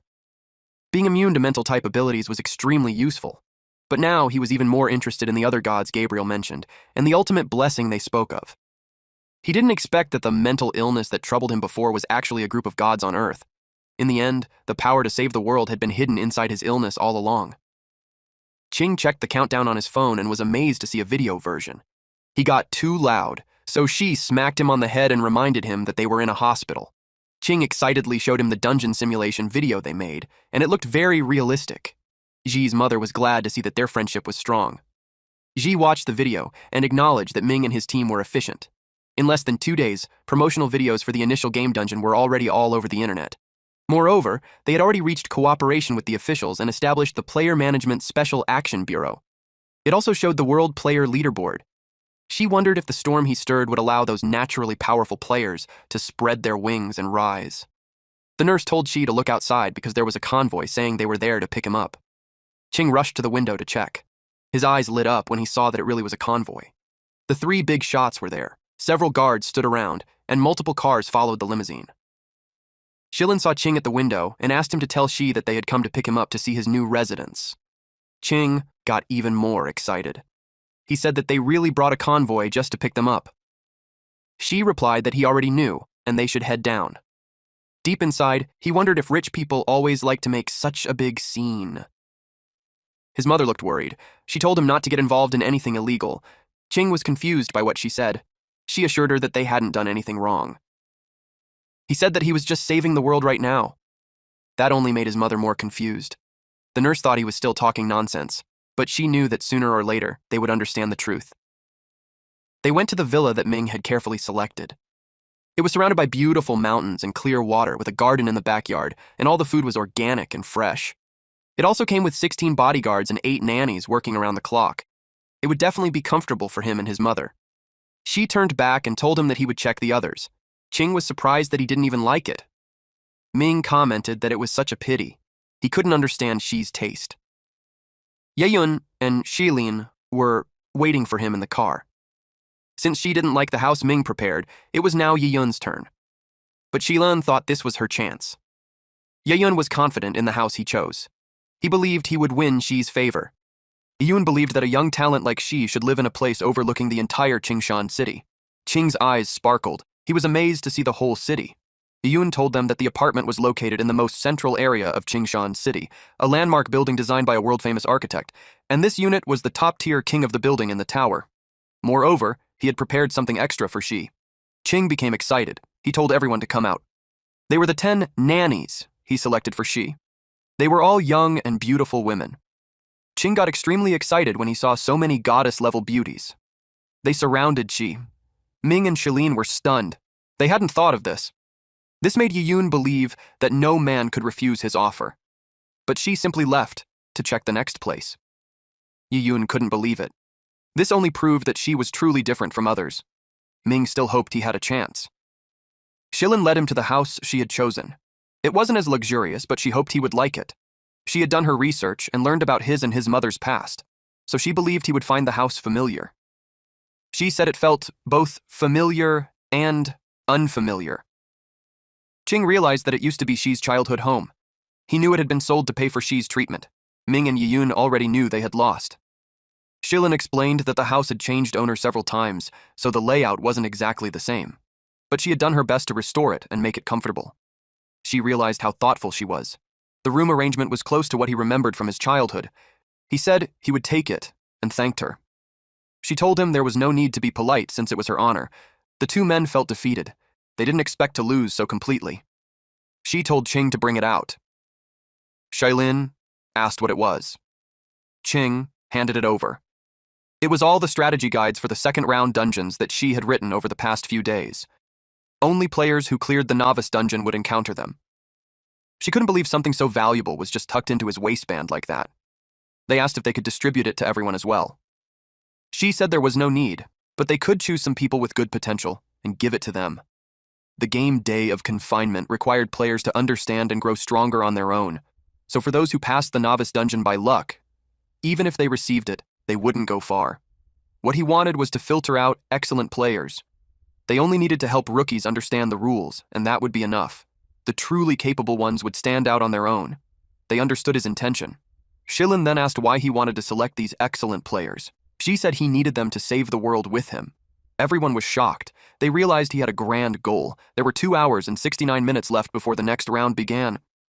Qing proudly told Xi that he was ready and had packed a whole pile of supplies. He carried a huge backpack. Xi hugged his mother and told her that he would be back very soon. She asked where they were going.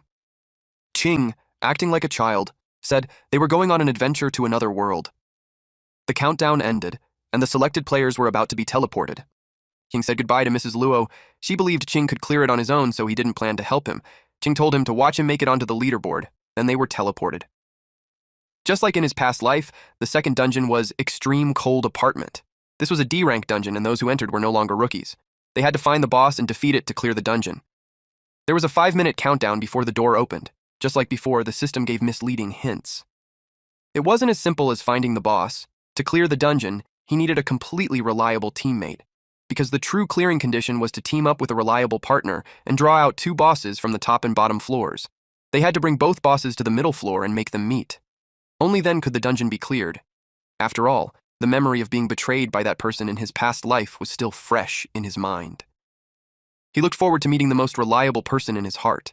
The special permanent card team formation effect was activated. It summoned Rui. She was surprised to see him. She asked what he was doing there. And then she asked where she was. Shai told Rui that he was the one who brought her into his game dungeon. If he remembered correctly, she should have been on a small island and some prompts had appeared in front of her. In his past life, she became a player the second time he entered the game, and her first novice dungeon was an island survival type. It was that island dungeon that gave her deep trauma and caused her suffering for a long time. So the main reason he brought her into his dungeon was to change her fate. He couldn't let her go through that again. She asked how he knew she was on a small island. Then she noticed the prompts in front of her. She had been welcomed into the D-rank dungeon. Extreme Cold Apartment. She remembered seeing this game in a video while browsing the internet. She tried to recall its name. She told her that it was called Day of Confinement. He said that he needed a completely reliable teammate, so he chose her. There were 2.5 minutes left before the door would open, and they would face terrifying monsters. He asked if she would be his partner and reached out his hand to her. She remembered the same moment from when they were children. He had asked her to come play with him. Back then, she hesitated, but she still took his hand. And this time, she agreed right away. With 22 seconds left, he asked if she had remembered everything he said. She said she had memorized it all. Monsters could appear anywhere, so she shouldn't touch anything carelessly. This wasn't really an apartment, but a maze with upper and lower levels. The way to clear it was to make the bosses from the top and bottom floors meet. She told her that he was about to open the door. Rui was determined to become a reliable teammate. It was an icy room. She felt the cold immediately. It was even colder inside. He told her it would feel better once they obtained attribute cards. He already knew where the monsters were, so he would head there right away. He saw a figure coming out of the alley, and his expression darkened. It was the person who betrayed him in his past life. And he looked exactly the same. The man complained about how cold it was. He was afraid that a monster might suddenly jump out. He felt relieved when he saw other people. Then he realized that they were players too. Ji already knew what he would do next. He would accept the team invitation from him. The man looked honest and dutiful, the kind of person people easily trust. But in reality, he was a shameless scum who betrayed his teammates. In his past life, he had approached Ji first, acting friendly and gentle to gain his trust. But in every battle, he hid behind him. At that time, Ji thought the man was just weak. That wasn't the truth. When Ji had used all his strength to defeat a floor boss, the man betrayed him without hesitation just to steal the attribute cards.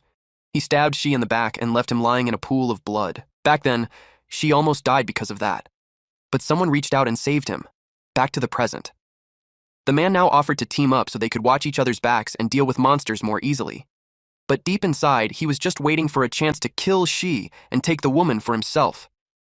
He had also set his sights on Ji's sword, which was better than his dagger.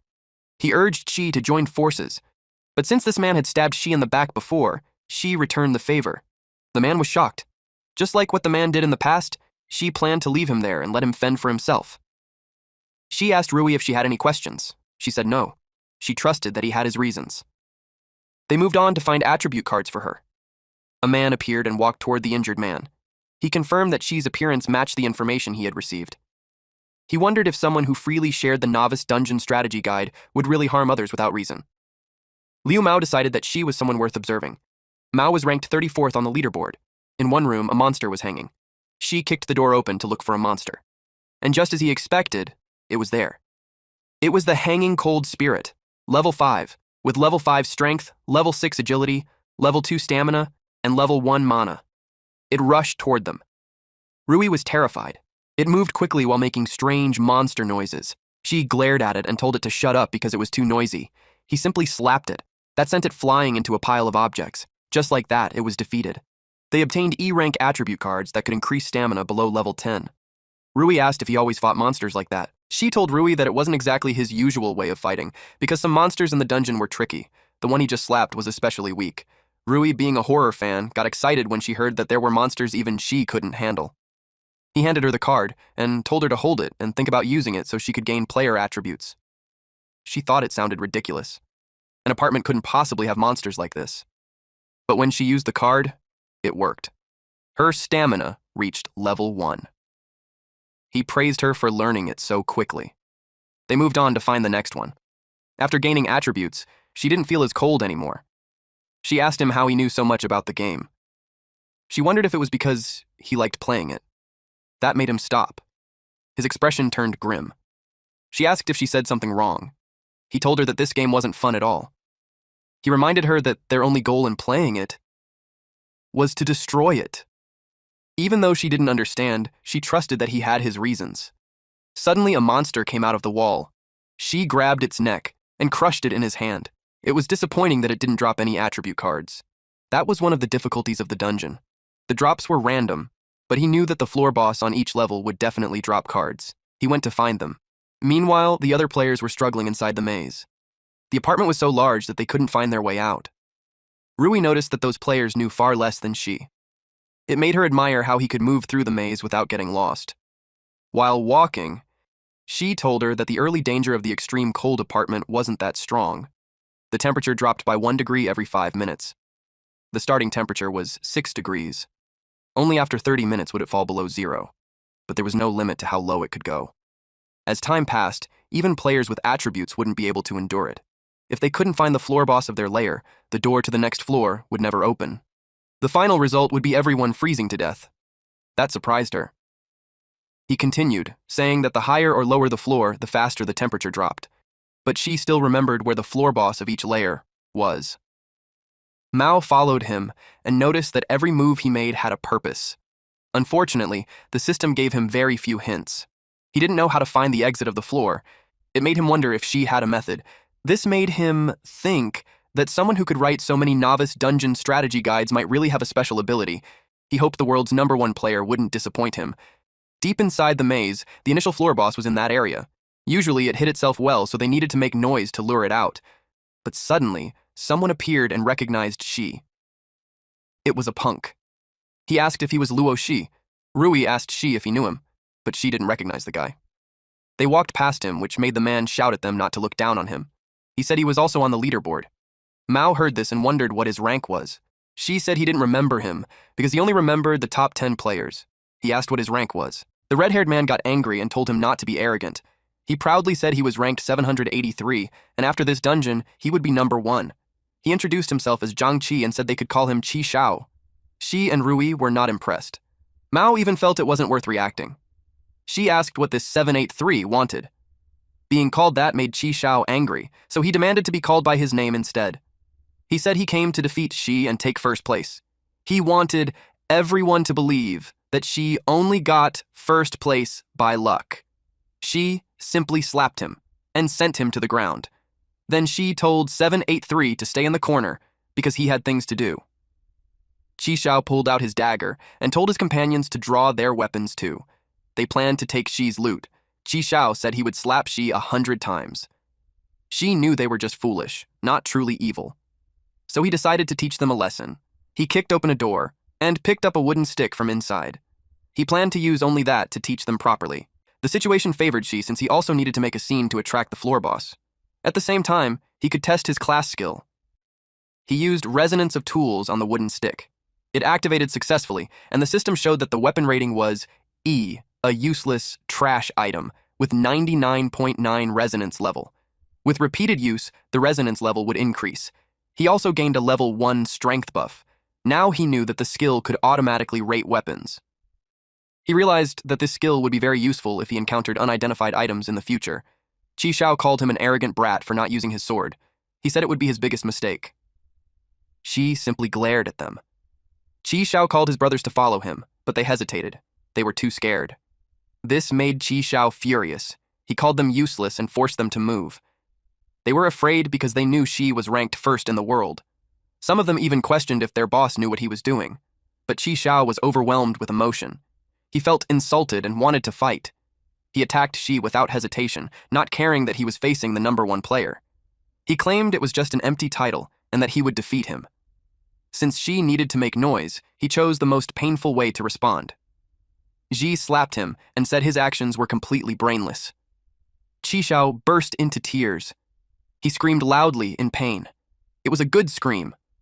She expected the monster had heard it. Suddenly, a vine appeared. It wrapped around Qi Shao. It even covered his mouth as it dragged him away. His followers were stunned. They quickly ran after him to save him. She told Rui that it was the floor boss. Only by killing it could they open the path to the next floor. He told Rui to follow him, but she didn't need to rush. She was shocked by how fast he moved. She realized this was the effect of player attributes that she had mentioned. She imagined that if she gained more attributes, she could become like a superhero. She had always loved thriller and superhero movies. Mao watched from a distance and couldn't help but admire Shi. Now he understood that Shi had come here to hunt the floor boss. He began to think that if they could fight alongside him, their chances of clearing the dungeon would be very high. If he could become Shi's teammate, he would be willing to pay a price. Qi Shao's men shouted at the monster to release their boss. They were angry, and they kept yelling threats at it. One of them bravely jumped forward, but they were all struck in the chest one after another. This monster was a man-eating flower, level 8, an E+ rank floor boss. It had level 9 strength, level 7 agility, and level 5 stamina. Qi Shao saw its rows of sharp teeth and hoped someone would save him. He saw Shi approaching. He felt relieved since it was the world's #1 player, but he still wondered if Shi would help him after what he did. Shi rushed toward the monster. He swung his sword. The monster let out a loud cry of pain. Qi Shao felt relieved that Shi saved him, but at the same time he felt even worse than dying. Shi told him not to just lie there. He said that since he made it onto the leaderboard, he should win properly. And when he reached the top 10, Shi would fight him fairly. Qi Shao was stunned. He thanked Shi and promised that he would make it into the top 10. Just like in Shi's past life, once the floor boss was defeated, the path to the next level opened. But at the same time, there were two choices. He could go up and face the mutated apartment creatures, or go down and face the terrifying apartment dead entities. Rui finally caught up with him. The system gave Shi 4 minutes to decide. She saw the two options and asked which one he would choose. Qi Xiao felt worried since both choices sounded scary for girls. But deep inside, Rui was excited. Above meant monsters, below meant ghosts. She was fired up, but she tried to hide it so he wouldn't think she was crazy. She asked her which one she wanted. She found it hard to choose because she wanted both. Then someone appeared and asked Shi if he could join them. He introduced himself as Liu Mao, currently ranked 34, and said he could be useful. She was glad that he finally showed himself. Rank 34 was already high, especially with hundreds of thousands of players in the first batch. Qi Xiao wasn't impressed. In his mind, rank 34 wasn't anything special. He planned to reach the top 10 himself. She knew that this man had been following him for a long time. He decided to expose him. In his past life, this was the person who saved him. Mao asked if she had noticed him long ago. Back then, after being betrayed, she thought he would die. But when Mao appeared, he was saved. At that time, Mao recognized his ability and said they needed a comrade like him. Mao told him to follow his commands, and they would survive the dungeon. Later, under Mao's lead, they struggled step by step and eventually cleared that level. Although it was difficult at that time, she saw him as a savior. But even someone like him fell in the day of confinement. At that moment, she realized that no matter how strong someone was inside the game, they were still just toys to the evil gods. Mao felt uneasy when she didn't speak. He asked if there was any problem. Qi Xiao still thought she wouldn't accept someone like Mao, but to his surprise, she agreed. He needed someone strong like Mao. Mao thanked him and offered a small token of respect, but she said it wasn't necessary, because in his past life, Mao had already repaid him. Now it was his turn to return the favor. Mao assumed that she was already strong and didn't need attribute cards, but he knew the woman would need them. Rui's eyes lit up. She imagined becoming like a superhuman, but she still looked at Shi for approval. She told her it was her choice whether to accept or not. That made her happy. He knew she needed the cards to grow stronger. She accepted them happily. Mao said he was grateful that she accepted. Deep down, it was because he met Shi by chance. If they had refused, it would have been hard for him to trust them. He planned to give Shi something in return once they got back to reality. Shi said they should move to the next floor. The boss there would be even stronger, so they couldn't waste time. Mao and Rui followed his lead. Qi Xiao was determined not to lose to that guy with glasses. He was confident that if he asked to join, Shi would agree. He thought highly of himself, so he tried to express his interest in joining. But the moment he spoke, Shi told him to get lost. He didn't even get to finish his sentence. While going down the stairs, Mao asked Shi if he knew a lot about the dungeon. Shi said the structure of the dungeon was very simple. The place they started in was the 4th floor. The apartment had a total of 7 floors, so going up or down meant passing through 3 stages each. Since Shi understood the place so well, Mao asked if he knew the weakness of the final boss. Shi said that the 2 final bosses in the dungeon could not be killed by players. It was because making them meet was the only way to clear the dungeon. Mao was surprised. That meant they would have to split into 2 groups and go up and down separately to clear it. That was why Shi decided to deal with the bottom floor first. The plan was to attract the bottom floor boss, then bring it up in one push while heading to the top floor. It would chase them all the way up. That way, the bottom and top floor bosses would meet, and their risk would be minimized. Mao said it was just as expected of Shi to come up with such a strategy. He knew that for other players chasing the final boss, it would be impossible to clear the floor bosses again. Rui realized that Shi had originally planned to bring her into the dungeon to defeat 2 floor bosses alone and then lure a final boss to the middle floor. She admitted that it was true, but at the same time, her safety mattered to him. There was no way he would let her take that kind of risk, so he chose a safer plan instead. She felt touched. Then suddenly she sneezed.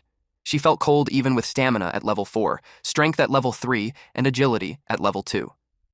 She explained that the temperature drop on the 2nd floor was twice as fast as the starting floor.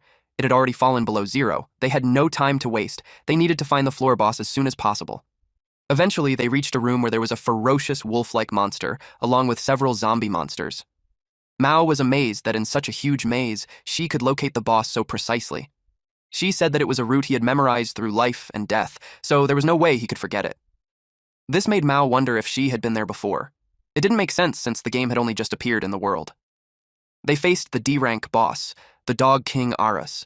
It was level 10, with level 11 strength and stamina, and level 13 agility. Before charging in, she told them to protect themselves because wandering cold spirits would attack. Mao assured him that he would protect Rui. She knew Mao was strong, so with him guarding Rui, he could focus fully on the boss. He charged forward. His sword got caught between the monster's teeth. At the same time, the wandering cold spirits rushed in. Mao told Rui to stay behind him, and he struck the monsters away. He was the 9th generation successor of Bagua Hands, and because of that, he had easily cleared the novice dungeon. He was confident that these wandering cold spirits couldn't defeat him. He told Rui not to be afraid and that he would deal with them quickly. But to his surprise, she started punching the monsters too. She was amazed by the player attributes, since they allowed her to fight as well. Mao realized that she was just like she, full of surprises. Boss Dog King.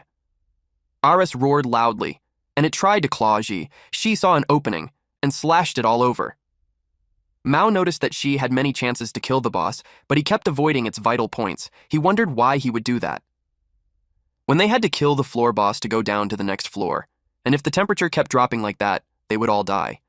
He was curious what she was thinking. She stepped back when Boss Dog King Aras tried to claw him. Killing it would trigger the bottom floor boss's berserk state, and the rewards wouldn't increase, but defeating it while keeping it alive would trigger a hidden storyline. He just needed to control its health points precisely to 1%. It used Roar of the Wind, D rank. It gathered power to release a powerful blast of wind capable of tearing everything apart. Mao saw that the boss was about to unleash its ultimate move, so he screamed at Shi to find cover quickly. Boss Dog King Aras was wide open, teeth clashing against the barrier as the impact sent waves of light and force everywhere. Shi assured him not to worry about him, and that they should just go protect themselves and woo Rui. Mao was worried. Facing the boss's ultimate move head-on, even he would get hurt. He wondered what Shi was really trying to do, but he chose to believe in him. Since he decided to serve a master, he would stay loyal. He ran toward Rui and told her to follow him to the corner. Boss Dog King Aras's attack compressed into one point and formed a spinning energy orb. The energy around it burst outward, showing it was getting more destructive. It was so close. Rui was glad they got out. But she realized Shi was still there. She got worried and decided to go back for him. But Mao stopped her because Shi told him to. He told her to stay and trust him. She asked if he could really handle it alone. Eventually, it became quiet.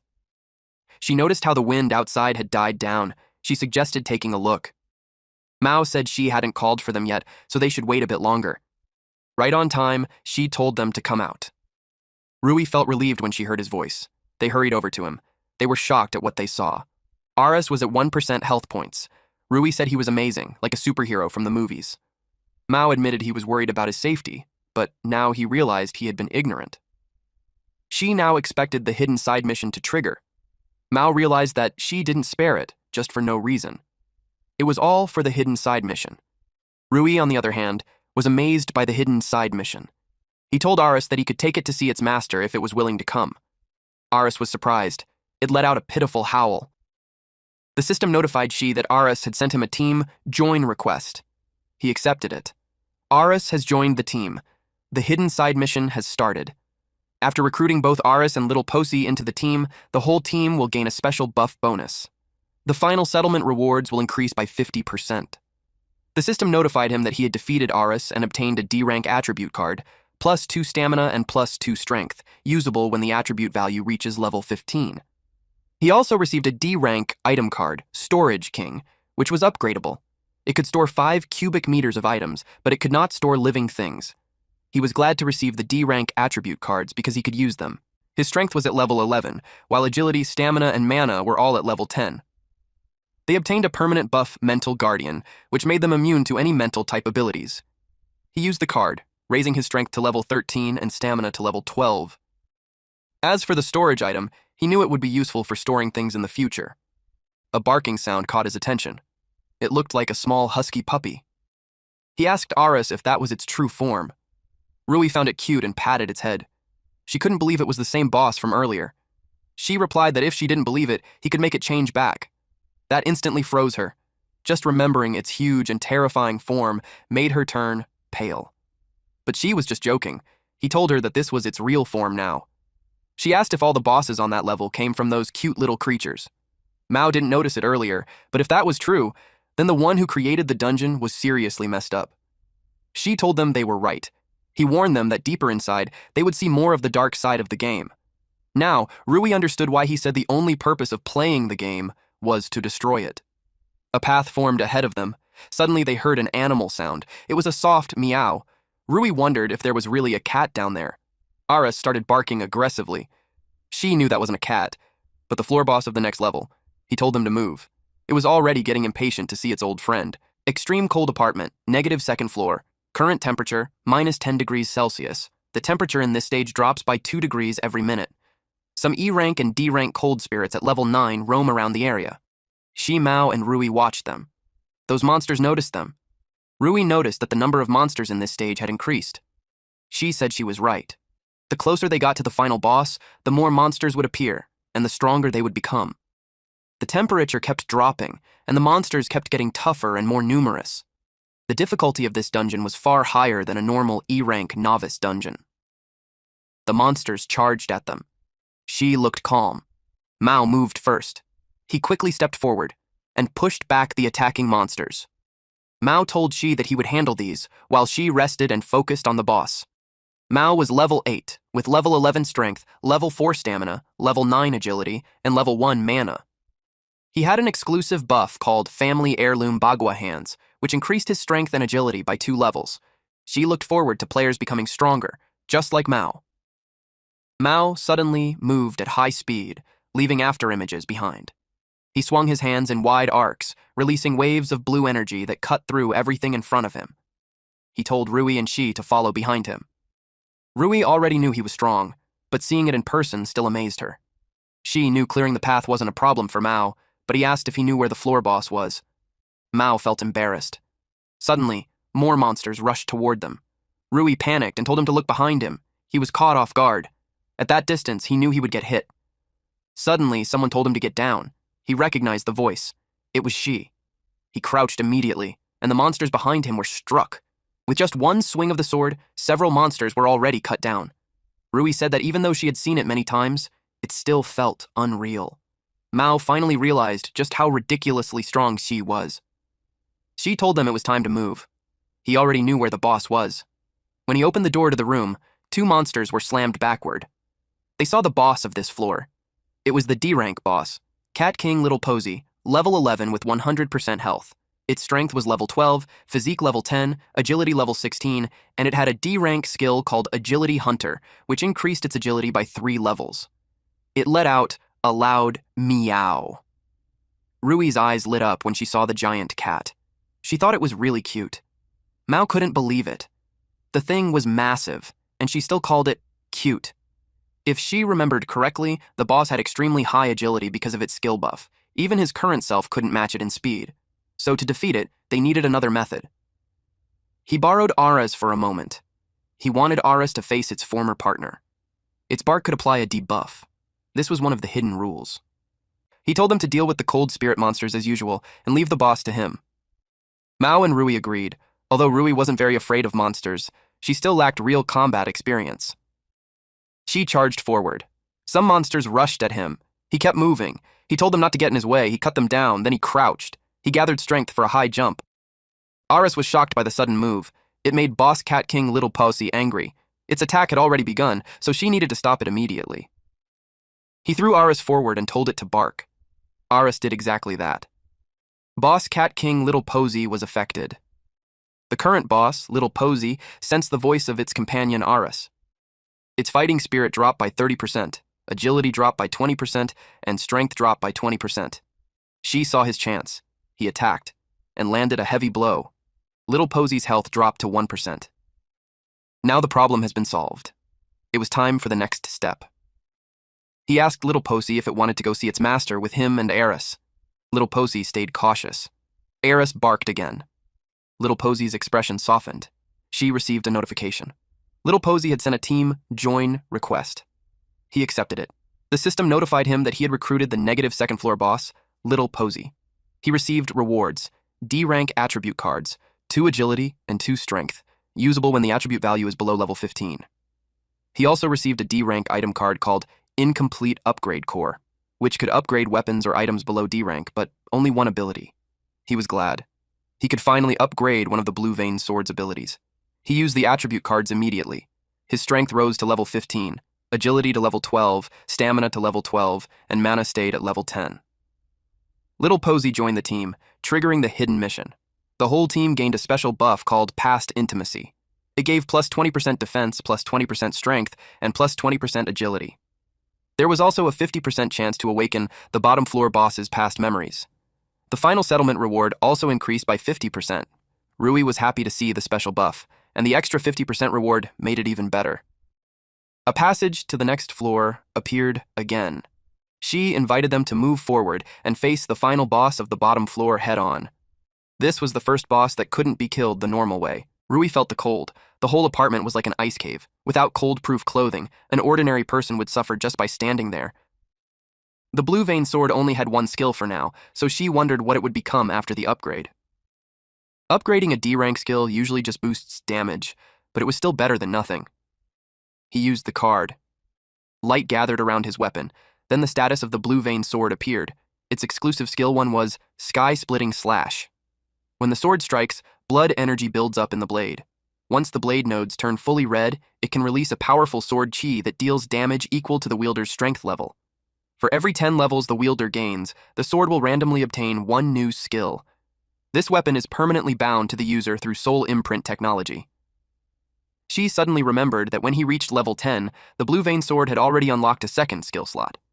The incomplete upgrade core was successfully used. The Blue Vein Sword had been upgraded. This raised Sky-Splitting Slash to stage 2. Now, when the sword gathers enough blood energy and releases sword chi, it still deals damage equal to the wielder's strength level, but when activated, it also increases the wielder's strength by 2 levels. He still had one skill to draw, so he decided to check it. The system began the draw for exclusive skill 2. Different colored cards appeared in front of him. This was just an illusion only he could see. Gray, green, blue, purple, gold, and red represented E, D, C, B, A, and S rank skills. He called for the second exclusive skill of the Blue Vein Sword to appear. He chose the purple one. The draw was successful. He obtained a B+ rank skill, Surging Wind. When using this weapon, his agility increases by 5 levels. He was satisfied. A simple agility boost like this was extremely useful. Moving forward, they encountered more wandering cold spirits, now between level 10 and level 12, and the number of monsters on the bottom floor had increased. Rui was ready to fight as well. Mao and Rui both knew that if she made a move, those monsters would be wiped out instantly. At this point, they felt like they were just there to boost the head count. She told them he would leave the small fry to them since they also needed to level up. He advised them to use any attribute cards immediately if they got one. Then he headed straight for the boss. Rui asked if he was really going to face it alone. Mao noticed that she always fought the boss alone every time. She explained that his goal was just to lure it out. He told them to clear the cold spirits and raise their levels and attributes. They said he could count on them. After he left, Rui seemed to zone out for a moment. Mao got worried when a monster lunged at her, but she threw a punch and killed it instantly. She got fired up and taunted the monsters to come at her. After all, her fists had been trained for over a decade.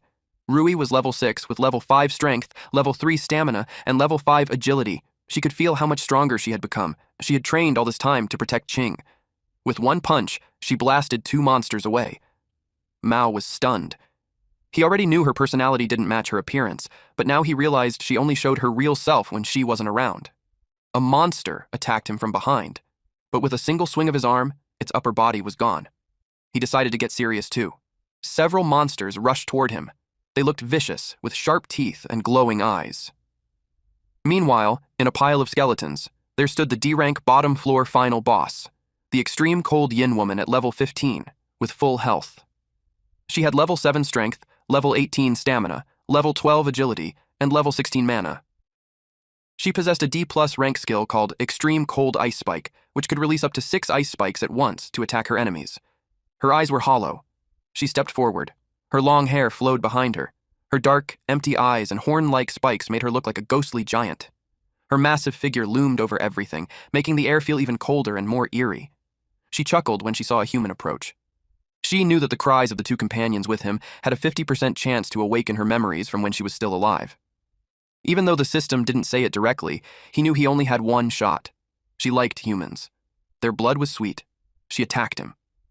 She quickly brought out the two companions and made them cry out. It made her pause, but the memory awakening failed. She chuckled and threw a punch. The two companions were stunned. She told them it wasn't their fault. He hadn't really expected it to work anyway. She chased after him, hungry for blood. She kept stalling for time so Rui and Mao could grow stronger. It wasn't hard for him. With the blue vein sword's surging wind boost, dodging her attacks felt almost effortless. Eventually, Rui and Mao cleared all the cold spirits in the area. By now, Mao had reached level 11, with level 14 strength, level 8 stamina, level 11 agility, and level 3 mana. His exclusive buff, Family Heirloom Ultimate Art Bagua Hands, increased his strength and agility by 2 levels. Rui also noticed how much stronger those monsters had made them. She had reached level 9, with level 9 strength, level 7 stamina, level 10 agility, and level 1 mana. Suddenly, they heard a loud, heavy sound, like a hammer smashing the ground over and over, and it was getting closer. Rui wondered if she had already attracted the final boss. She quickly fixed herself up, knowing she would be back soon. Mao confirmed it. She really did act differently when she was around. Soon, she came into view.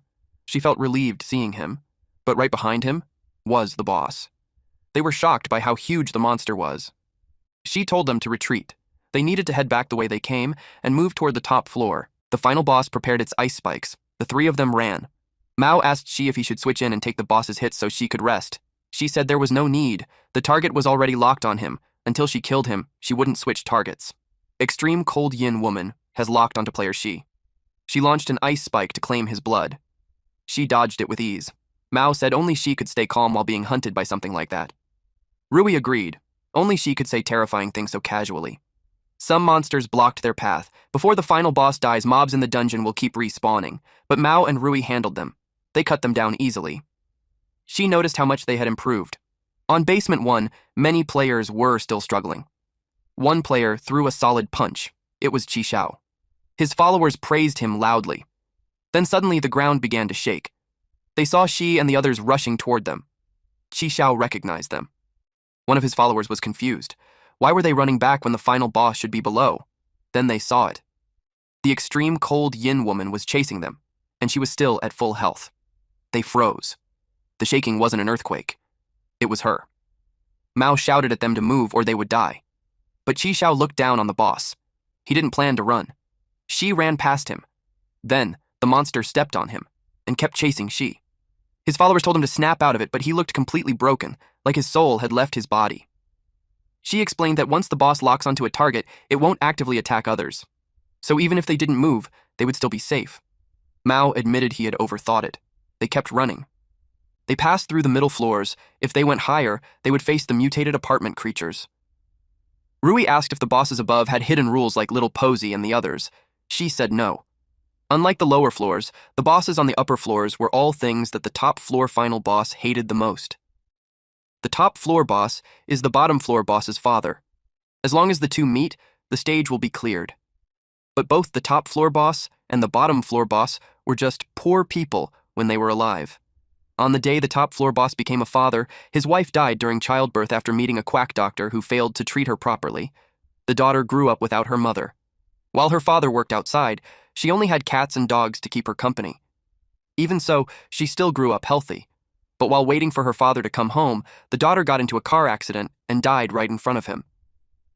Then the bastards who created the game took their souls and trapped them inside the building forever. Only players who find the correct clearing method can let them meet again, even if it's just for a moment. That meeting clears the resentment in their souls. That's why letting the top floor boss meet the bottom floor boss is the key to clearing this stage. Rui realized just how miserable this level's boss was. Mao realized the one who made this game was an even bigger bastard. Then, we see players struggling against a huge monster. It was the D-rank boss Quack Doctor, Chainsaw Maniac, level 10. His strength was level 12, stamina level 9, agility level 10. A pure Quack Doctor. Countless patients had died in his hands. The moment Mao saw it, he knew it was the Quack Doctor. Rui added that no normal doctor would ever look like that. She told everyone to get down. There was a clear opening for him to attack. She rushed forward and slashed the Quack Doctor. He killed the D-rank boss Quack Doctor, Chainsaw Maniac, and headed straight for the staircase. The other players were stunned. They were impressed, but also curious about who he was. The monster kept chasing after him. The players were shocked when they saw it appear again. They had no idea why it showed up there. They thought they were about to die and braced themselves. But the monster just ran past them. The monster shouted at Shi, telling him not to even think about escaping. The players realized someone had lured it up there. That made them understand something. They had already cleared the floor below. Now they finally saw how strong those players were. The next monster was the D-rank boss modified truck driver, level 11. It had level 17 strength, level 11 stamina, and level 11 agility. Its D-rank skill, illegal modification, boosted its strength even further. This guy would do violent upgrades, legal or not, just to earn more money. Rui and Mao were terrified, but Shi didn't hesitate. He charged straight in. The modified truck driver threw a punch. She leapt high into the air and chopped its body clean in half. He killed it. When the dust settled, they continued toward the staircase. A shadow slowly crept out from the rubble. It twisted and formed into a creature. The evil god had noticed Shi and the others. They cleared the dungeon faster than what the gods had designed. To it, they were anomalies. At the top floor stood a mutated freak, level 10, and it wasn't alone. Many monsters surrounded it. All of them suddenly turned in one direction. They heard the noise from the commotion. She told the two of them to rush forward because the door ahead led to the top floor boss.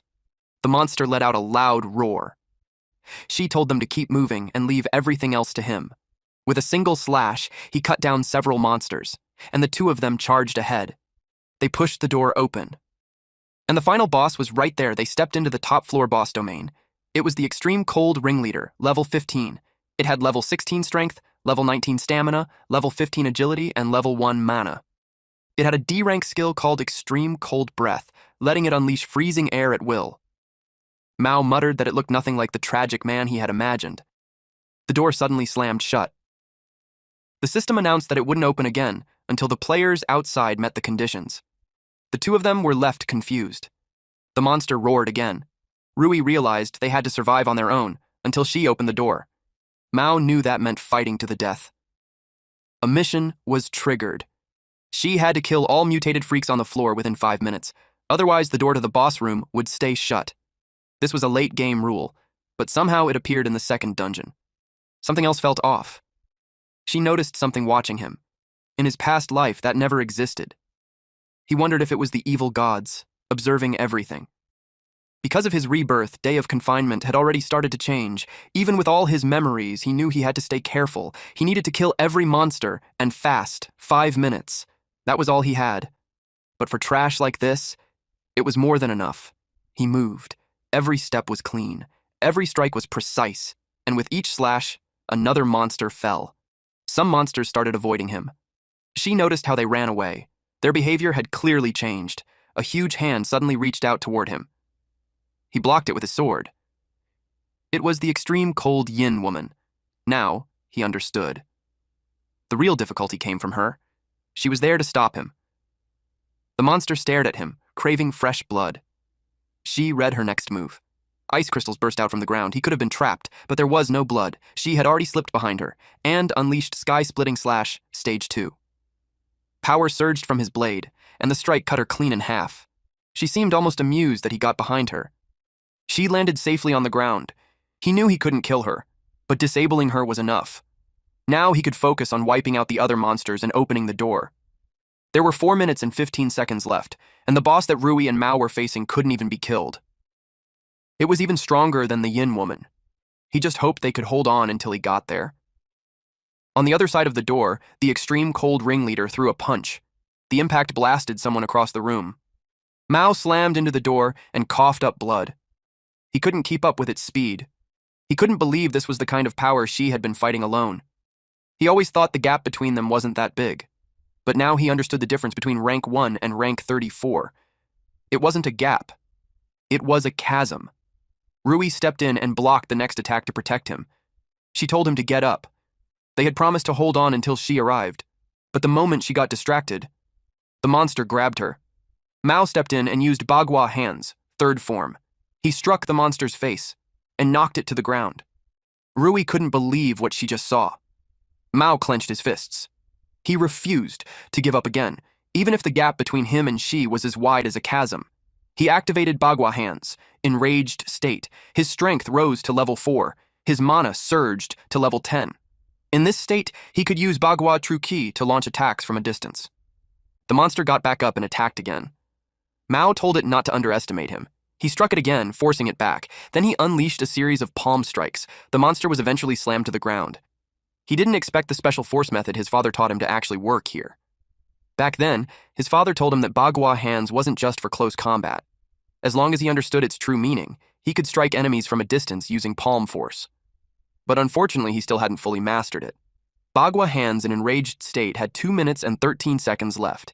He knew that in this state, he could only last for 3 minutes. The monster stood up again and rushed toward him. He noticed its injuries had already healed. The boss couldn't be killed. Even if he couldn't damage it, stopping it was still possible. He released another powerful wave of force from his palms. The monster let out a loud groan, but to his surprise, it didn't get pushed back. It had already adapted to his attacks. In the next moment, the monster grabbed his head. It was bad. He had forgotten just how fast it was. At this point, there was only one option left: fight to the death. He threw out one last powerful palm strike, but the monster didn't move at all. His stamina was completely drained. His enraged state ended early. Things were looking bad. Continuous attacks had pushed his body to the limit.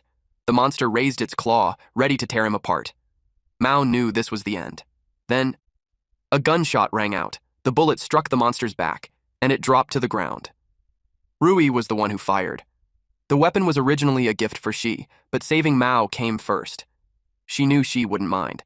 It was a 6-shot revolver, a gun-type weapon. It consumed the user's stamina and could reload automatically. It was rank E, and had the skill Precision, boosting strength by 3 levels and accuracy by 30%. Mao was stunned. He wondered if it came from a monster drop. He hadn't even noticed when Rui got it. The monster got back up and charged at Rui. She fired again, determined to hold on until she arrived. The monster raised its arms and blocked the shots. Mao told her not to fight head-on and to keep moving. The boss could adapt to any damage it received. In other words, it couldn't be killed. Rui was shocked hearing that. Then the monster grabbed her. She gritted her teeth and kept firing, trying to force it back, but it threw her away. She slammed into the wall. Mao rushed over to her. He said the monster was too strong, they couldn't beat it. The monster opened its mouth, preparing to unleash extreme cold breath. They both knew. This was the end. Rui felt a wave of regret. Mao asked if she had any regrets in life. The freezing breath was about to swallow them whole. She said she regretted not dying together with Shi. Then, suddenly, the door burst open. The freezing breath exploded across the room. They froze in shock. Shi had arrived. He told them something unexpected had happened. Rui thought she would never see him again. Mao said Shi had saved his life once more. Shi realized that if he had been even a second later, they would have died. He told them it was over. The clearing conditions had been met. The cold yin woman still craved blood. But then the two monsters looked at each other, confused. The system announced that the hidden clearing condition had been fulfilled. It was a meeting that should never have been possible. The two recognized each other. The level clear storyline activated. Their forms began to change back to normal. The child called out to her father. The father called out to his daughter. They embraced. And just like that, the ending was reached. Their tragic memories flooded into the players' minds as the stage was cleared. Rui realized that just as she said, they were a tragic father and daughter pair. Mao burned with anger at the one pulling the strings behind everything. She felt something was off. He wondered if things would really go smoothly. The clearing steps were exactly the same as in his memory. But instead, it triggered a mission. The evil god complained that it happened too fast and wasn't satisfying at all. Then something appeared right in front of them. Rui asked what it was. It was a boss-level triggered mission. The god's scout had descended. Its purpose was to reset everything and make the gods satisfied. The god's scout told them they did not understand God's grace. It said their job was to make God happy and satisfied. It declared that the true grand performance had begun. It unleashed chains that struck everyone. The father and daughter turned back into monsters. The two of them groaned in pain. Rui and Mao couldn't believe they had turned back. Aris and little Posy ran toward them like they were worried. Rui tried to stop them, but the god's scout targeted them. Mao realized it wanted to turn them into monsters, and they couldn't let that happen. She moved in a flash and deflected the attack. Rui grew worried for him. The god's scout decided it was him who kept interfering with the performance. She had noticed this eye earlier. And he could tell it was different from the other monsters. There was no level prompt, no health bar, and it wasn't even hostile. In his past life, he had never seen anything like it. The god's scout decided to kill that anomaly. The cold yin woman and the cold ringleader charged at him. She threw Aris and little Posy toward Mao and Shui. He prepared to draw his sword. He unleashed a powerful slash and struck both monsters at the same time. He knew they wouldn't die, so he chose to cut them at the waist first to buy some time. The cold ringleader's health dropped to 82%, and the yin woman's to 79%. He was shocked to see their health actually going down. Another mission was triggered, entering Phase 2 of the extreme cold apartment boss battle. The objective was to behead the boss and extinguish their souls. This time, killing them would allow them to leave this place. Mao asked what that meant. The god scout answered that it meant exactly what it said. It wanted them to kill the monsters and erase their souls completely. After all, they were humans who had offered their souls to God. So the god scout assumed it wouldn't burden them mentally. It asked the anomaly player if that was correct. She grew annoyed at this thing. Rui called the god scout a bastard. Mao wasn't pleased either, since those monsters were once human and had tragic fates, but the god scout pointed out that everything was for God's enjoyment. God was above the sky, watching them. It declared that failing to deliver a proper performance was blasphemy. Rui fired at it, shouting that she didn't care if their god was satisfied. She demanded it stop the mission. The god scout caught the bullet between two fingers and said her power wasn't enough to hurt it. Mao couldn't believe it caught a bullet with its bare hands. He also noticed it had no level prompt, so he wondered what level it even was. She was also surprised that it reached out and caught the bullet so easily. The two monsters charged at him. She stepped back to dodge their attack. He couldn't draw his sword because killing them now would mean cutting down their true souls. They were bosses now, but he felt they had done nothing wrong. They were just trying to pay the price to keep a small moment of happiness. Something dropped to the ground, and it shocked him. The cold ringleader was crying. He couldn't believe it. Then he heard their souls begging him to kill them and set them free. He listened to their voices. The daughter said they didn't want to keep living like this. So they begged him to end their pain. They couldn't control their bodies and attacked him. They kept begging him to free them. They didn't want to live like this, hurting others just to survive. They continued to beg. The god scout watched their suffering and declared that this was exactly the performance God wanted. It said God loved turning beauty into pain and hope into despair. Nothing brought God more joy than this kind of cruelty. She promised to help them. He moved fast, but before helping them, he wanted to take down the bastard playing with them first and punish it right in front of their eyes. The god scout was caught off guard. It reminded him that it was God Scout, but she didn't care. He knew it wasn't immortal, then he slashed it. The god scout couldn't believe it. She said that one day he would cut down their god too, but for now he would send this scout to hell and make it wait. The god scout cried out for help from God. It was swallowed by an explosion. The god scout was furious that a mere human dared to kill him. It exploded. Rui was glad she had taken care of it. But he noticed something else. Another creature appeared, angered that its subordinate had been killed by a toy like she. Rui and Mao were stunned. The silhouette had long hair, a single eye, and long horns like a carabao. Behind its shadow was a massive demonic face with glowing red eyes and a twisted grin full of sharp teeth. They were horrified. Rui asked where it came from. Mao felt such pressure that he could barely breathe. She asked if it planned to fight them too. The creature said that by God's rules, it could not attack him in this dungeon. But it warned that one day, it would take his head. The next time they met, it would make him perform for God. Until then, it told him to live well until he was worthy of meeting it. Then it left. Rui and Mao finally relaxed, their knees going weak. Rui said she almost suffocated, and Mao agreed that the creature was terrifying. She realized that in this life, the evil god's interference had already progressed further. He could feel that the creature carried the power of the evil gods. He suspected it might be the spokesperson they were searching for. It made him think that the evil god had already noticed something. But no matter what happened, he would keep moving toward the ending, where he killed them all. The father and daughter stopped moving. She looked at them. They thanked him for getting angry on their behalf. They asked him to send them off. He agreed and gripped his sword tightly. He prepared himself. He planned to end it with the least pain possible. He moved smoothly and cut off their heads at the same time. Their souls rose from their bodies. They thanked him, because now they were finally free. He said goodbye and wished them luck in their next life. Rui and Mao were stunned that it was finally over. They could tell it was the best ending for them. Little Posey and Aris began to glow brightly. Then they floated into the air. They gave one last meow and woof. Mao and Rui wished them happiness in their next life and said goodbye. With that, the extreme cold apartment dungeon was cleared. The dungeon was completely over. The environment began to collapse. The survival reward was a D-rank attribute activation card, given to all surviving players. Everything they obtained in the dungeon could be taken back to the real world. The place was freezing cold. Some players were trembling on the ground. In this cold, they couldn't even fight monsters and thought they would freeze to death. A monster roared loudly.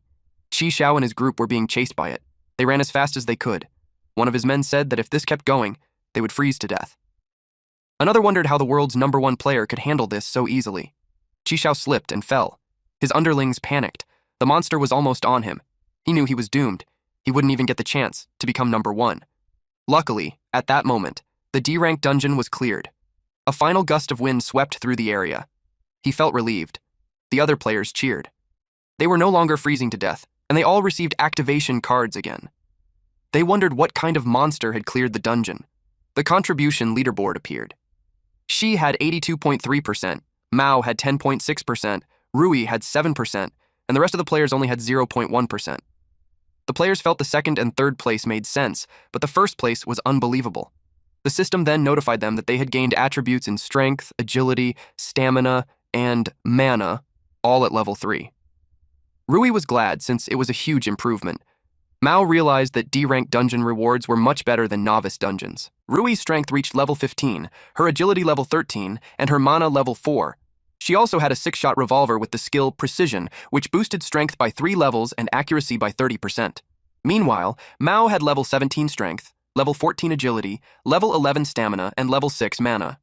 He also had an exclusive buff from his family heirloom, the Bagua hands, which added +2 levels to both strength and agility. These were only the rewards for surviving players, and there were still extra rewards to come.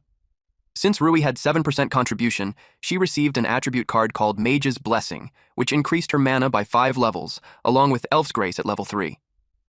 Her world player contribution points reached 350. She complained that the reward wasn't useful for her. As for Mao, he received a weapon card called Grandmaster of Martial Arts Damaged Gloves at E rank, along with an attribute card called Martial Artist's Leg Practice, which increased agility by 3. His world player contribution points also reached 350. He equipped it and learned the weapon skill Grandmaster's Remnant Might, which gave a 3% chance to deal double damage in close combat. He didn't expect such an effect. If it triggered at the right moment, it could decide the outcome of a fight. Rui asked Shi what reward he received. He replied that it was just some points and a fragment card.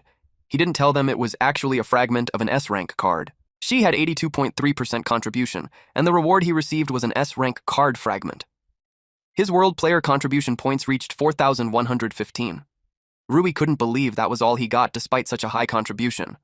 Mao also found it strange and wondered what the system based its judgment on. She admitted it looked like a trash reward, but in reality, it made sense. In the entire Day of Confinement game, there were only 15 S-rank cards. Each one held overwhelming power and was extremely hard to obtain. To obtain freedom, one had to become world #1 during the novice dungeon.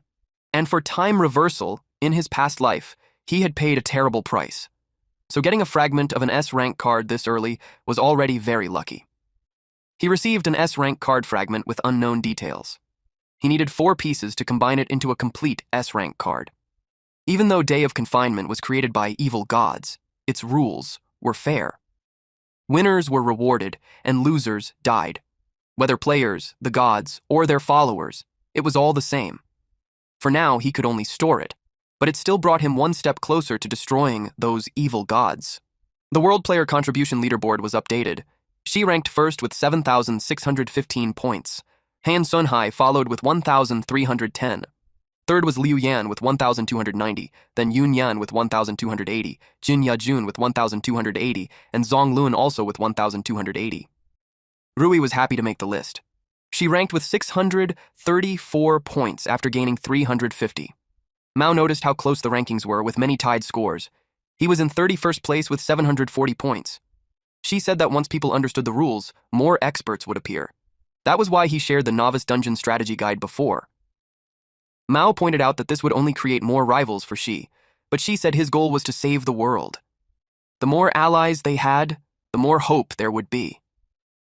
This wasn't a fight for him alone. It was a battle for the survival of all humanity, and even the planet itself. For the dungeons ahead, Xi wanted them to fight for humanity, not just for personal gain. The two were stunned. Mao realized he had been narrow-minded and promised to remember Xi's words. Rui also felt motivated to fight for humanity's survival. Xi said he hoped to meet them again in the real world. They both answered, yes, at the hospital. Xi's mother noticed that he was awake. He checked on his friend beside him. Qing was still asleep. Day of confinement pulled people's consciousness inside, so the things Qing carried were useless.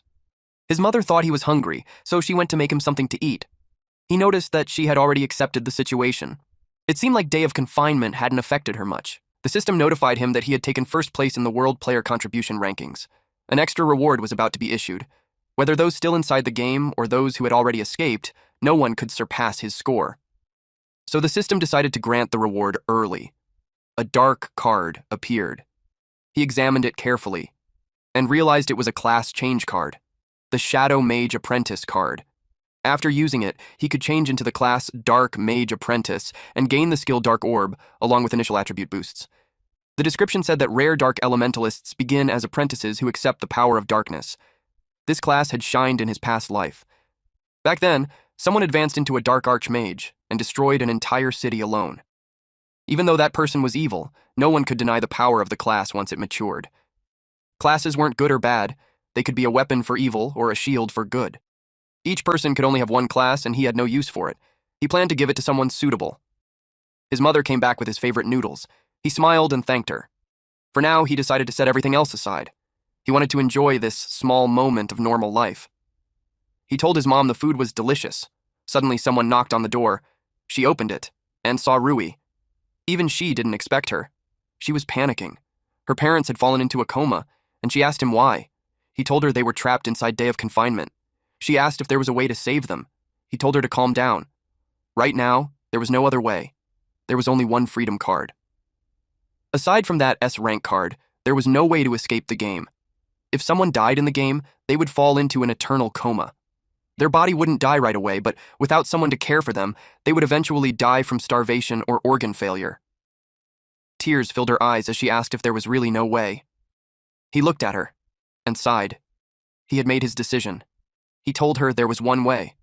He told her to use the class change card, grow stronger, and clear dungeon after dungeon. She was stunned. In simple terms, she had to become strong enough to hunt down the ones who created this twisted game. When that time came, everyone would finally wake up. Rui asked if she would become stronger just by using it. He said she would become stronger, but there's also a risk of losing one's mind. If she lacked the will and failed to resist its negative effects, she would lose herself and become a tool of the evil gods, used to slaughter her own people. She was shocked to hear that the class card had such a side effect. She explained that anything given by the evil gods often carried hidden malice. Class changes in Day of confinement were like those in normal games, offering a chance to grow stronger. But in this game, they brought not only power, but also despair, because hidden inside every class change card was a fragment of the evil god's consciousness. To succeed, one had to mentally overcome it. Even that small fragment was enough to break an ordinary person's mind. If they failed, they would be taken over and turned into believers of the evil gods.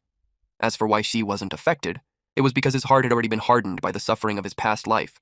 Since then, he had only one goal: to destroy them. Meanwhile, Rui realized that if she didn't become stronger, her parents would never wake up. And more people would fall into endless comas. She said she was willing to try. She reached out to take the card, but someone grabbed her hand. It was Xi's mother. She told her she was still young and shouldn't rush into something like this. If her parents knew, they would never agree. Rui thanked her and said that she was risking his life for others, so she wanted to do the same. After all, their love for their families was the same. Xi's mother was stunned. She could only wish her luck. Rui accepted the card and told Xi that if she ever turned into a monster, he should kill her without hesitation. The Dark Mage Apprentice class change began. She placed her trust in him. But deep down, he knew he could never kill her so easily. He remembered her from his past life. She once took a hit for him and told him to run. So this time, no matter what she became, he swore to bring her back whole. Black mist covered her body. The pain made her scream as her eyes rolled back. They watched as the dark mist kept pouring into her. Xi's mother asked what Rui was doing. He told his mom to go outside and not let anyone in unless he said so. The evil god's consciousness had begun invading Rui's spirit. To help her, he needed mental type skills, but he didn't have any. However, he knew something inside him did. A being with spiritual abilities. He called out to it, knowing it was there. Gabriel answered. It said it was natural, because it existed everywhere. She knew Gabriel could let him enter the mental world. Gabriel said it could, but warned that it could not enter Rui's mental world itself. It explained that if she failed to defeat what was invading her, he would die inside. She said he wouldn't die. In fact, he knew he would win. Gabriel seemed pleased with his confidence. It told him to go, but added that even though he had passed its trial before, if he couldn't handle something this trivial, then he wasn't worthy of their help. A light burst out from Xi's chest. It connected to Rui's chest. He refused to let the evil god take his comrade. Not now, not ever. He closed his eyes and was pulled inside. He entered Rui's mental world. Shadow figures surrounded the place. He looked around, wondering where Rui's soul was. Then he saw them. There were two Ruis. One held a gun and fired with precision. The other fought wildly with her fists. She couldn't understand why there were two of her. A shadow spoke. If she wanted its power, she had to prove herself. She had to survive the siege of the Dark Element apprentices. If she defeated them, it would acknowledge her. But the situation was getting worse. More enemies kept appearing, and she was surrounded. Still, she refused to give up. For her parents. The monsters raised their arms to the sky and launched black fireballs. They exploded. Rui knew that if she got hit, it would all be over. The one with the gun told the martial artist Rui to create an opening so she could fire. But there were just too many monsters. Suddenly, they heard someone shout that he would help her, and he cut through the monsters. Both Ruis were shocked. She told her that the Dark Element mages were just class change illusions, so he couldn't harm them. Rui had to rely on herself, but he could deal with the evil god's consciousness instead. Xi kept cutting down monsters. He was furious that these things dared to invade his comrade right in front of him. He poured all his anger into every strike. Rui was shocked to see him. She wondered how he even got there. She also noticed how strong he was. Those monsters stood no chance against him. Rui decided to leave those enemies to Xi and focused on the three mages forming a giant orb. The dark mages released the orb. Rui froze when she saw it coming. One Rui grabbed the other and pulled her away just in time. She realized the orb had a devouring effect. That's when she knew Xi wasn't lying. The class was truly powerful. She managed to step back. But then more orbs rained down on her. One Rui grabbed the other again while she kept firing. They were surprised the orb could attack like this. It was the difference between charged and instant casting. The Rui with the gun chose to fight back. They couldn't just keep dodging forever. She fired at the mages. 2 shots took away 15% of their health. She realized their defense was extremely high. The other Rui said that dealing damage at all was already good. She would handle the dodging, while Gun Rui focused on attacking. It sounded simple, but it wasn't. In this space, their physical limits were the same as in real life. If she ran out of stamina before killing those 3, they would lose. She moved carefully. Even reloading her gun drained stamina. She was determined to use every chance to secure victory. She noticed the monsters had grouped together instead of rushing him. Since they weren't attacking, he stepped forward. The monsters began to retreat. Then they fused into one. That was their way of escaping, but she wasn't about to let them go. But suddenly, a massive shadow monster blocked his path. She was caught off guard. There was a massive dark figure with glowing purple eyes and a wide mouth full of jagged teeth. It loomed over him like a nightmare, radiating pressure that felt suffocating. Just as he expected, this was its true form. Even a fragment of an evil god's consciousness shouldn't be this weak. The monster lashed out with dark vines. She cut them down with ease. He studied it closely. This thing was weak. He kept attacking. It was caught off guard by his speed. He tightened his grip on his sword. He didn't care if it was weak or strong. She kept slashing. Suddenly, a voice praised him for his clean strikes. It called him an intelligent life, not yet consumed by reason, and told him to keep going. He realized it wasn't really a voice. It felt more like radio waves, something not from Earth's language system, being translated directly into his mind. It told him that S-rank special cards were the chance for resistance they had created. They had already been devoured by the evil gods, so this was their final power. It warned him not to be misled by the evil gods, or become like them, beings who helped destroy their own civilization. She understood. The S-rank cards were a last hope left behind by those who had already been consumed. It made him realize they were likely intelligent beings from other civilizations that had fallen to the evil gods. He had always believed S-rank cards held a power even the gods couldn't control, created for their twisted amusement. But now, it seemed different. These cards were resistance, and he would claim that power. He declared that this planet would become the grave of the evil gods who caused all this suffering. Then he felt it. The evil god's presence had vanished. It seemed he could no longer stay in the mental world either. After all, he was just an intruder in Rui's mind. Back to these two. The two Ruis now faced the mages. He could tell she was ready to handle the rest on her own. Rui asked if he was leaving. The other Rui couldn't believe he had already cleared all those black, mud-like creatures. She told her to focus on completing the class change. He said they would meet again in reality. Rui was caught off guard when he said, "they." The secret was slipping, but she stayed calm and acted like nothing was wrong. The mage continued forming a massive orb. Rui chose to focus. If she wanted to save her parents, she had to become a dark mage apprentice first. The two Ruis charged at the mage. She watched her take her first step on the path of fighting the evil gods and becoming his most trusted ally as she made it home. His mother had been worried sick, even though she knew he had become more reliable. She also knew that everything happening now was far beyond common sense. Many people had suddenly fallen into deep comas, surviving only on nutrient solutions. Some ordinary people had turned violent and were attacking others in the streets. She also remembered a strange dream. Inside it were puppet-like monsters chasing and killing people. With everything going on, she just hoped she, Rui, and Qing were all safe. Then, she finally saw him return. She checked on Rui and saw that her condition was stabilizing. He knew she would succeed soon. The black mist around her was slowly being contained. He smiled, knowing that meant success. The system confirmed it with a notification. She woke up as a Dark Mage Apprentice, an A-rank class, with the skill Dark Orb and the trait Dark Element Affinity. She was surprised that she had successfully changed classes. She sincerely thanked him for helping her in her dream, but she chose to act like it was just a dream, not wanting him to discover her secret. Suddenly, Qing woke up shouting. She asked what was wrong. Qing was shocked to see him. Then he begged She to send him back to the dungeon immediately. She told him to calm down. He explained that once a dungeon was cleared, it disappeared completely. There was no going back. Tears formed in Qing's eyes as he asked what would happen to the people who died inside. Could they still be saved? This scene felt familiar. It was the same as in Shi's past life during Qing's second dungeon. There, Qing had met someone who sacrificed herself to save him. She had fallen from a great height into flames below.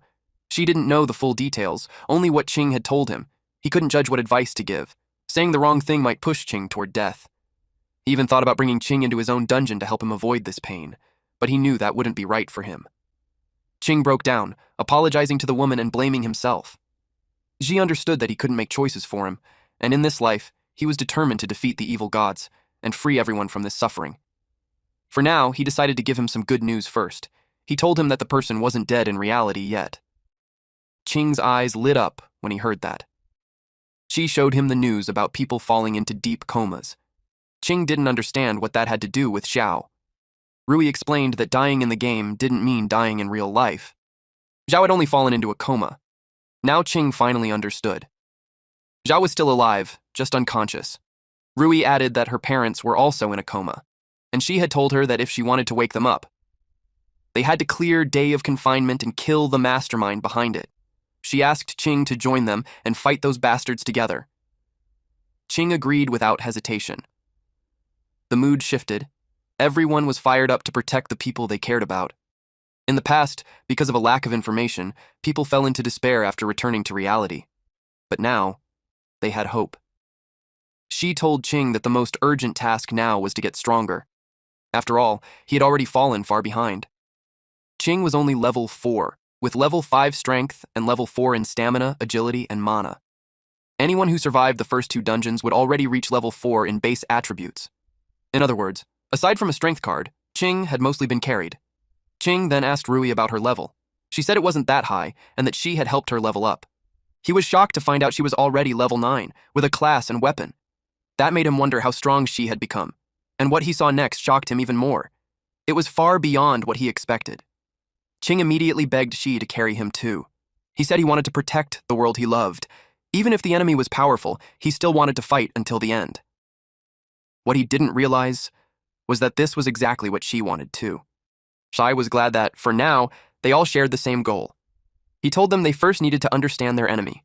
He called them evil gods. The two were shaken when they heard that. But he explained that, for now, the evil gods only existed inside the Day of Confinement game and couldn't appear in reality. It was one of the rules they followed.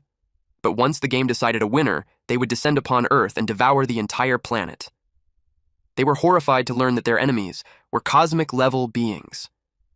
Qing admitted that this might be too difficult. She asked him if he wanted to give up. Rui thought of her parents.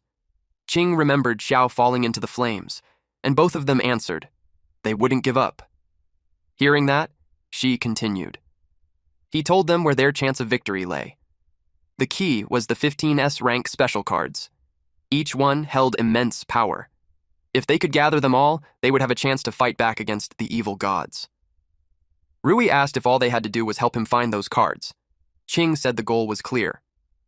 Rui then asked how many dungeons existed in Day of Confinement, and which ones held S-rank cards. She explained that the evil gods had merged the dungeons with human society.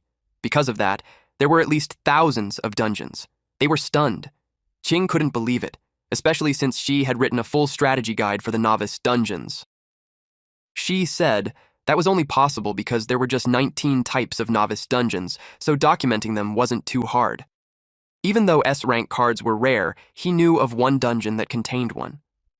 Our boy thought of the woman who would betray humanity. She told Qing to go home and rest. In 3 days, he would take him into the next dungeon. At that moment, a screen appeared, showing the countdown for the next Day of Confinement game. Rui had just changed her class, and now she understood. She had to rely on herself to grow stronger. While she needed to meet a certain woman to enter that dungeon, the S-rank card, Freedom, he possessed, allowed him to enter and exit dungeons at will. The only requirement was having a locked coordinate. He met the woman who once introduced herself as his ex-girlfriend. She didn't expect him to seek her out. The last time they met, he rejected her, and she thought their connection had ended. She told her to skip the small talk. He knew she had already gone through 2 dungeons in Day of Confinement. She admitted it. Thanks to luck, she had managed to survive both times. In his past life, he had met her like this too. Back then, she had already become a servant of the evil gods. She sold her soul to them. But that wasn't true survival. She was immune to spiritual influence, so he could clearly see the evil god aura around her, something normal people couldn't detect. That meant inside the dungeon, she had helped the evil gods wipe out every human there. Only then did they grant her that aura and spare her life. Just one more dungeon, and she would become a complete servant of the evil gods. She asked him why he came to see her.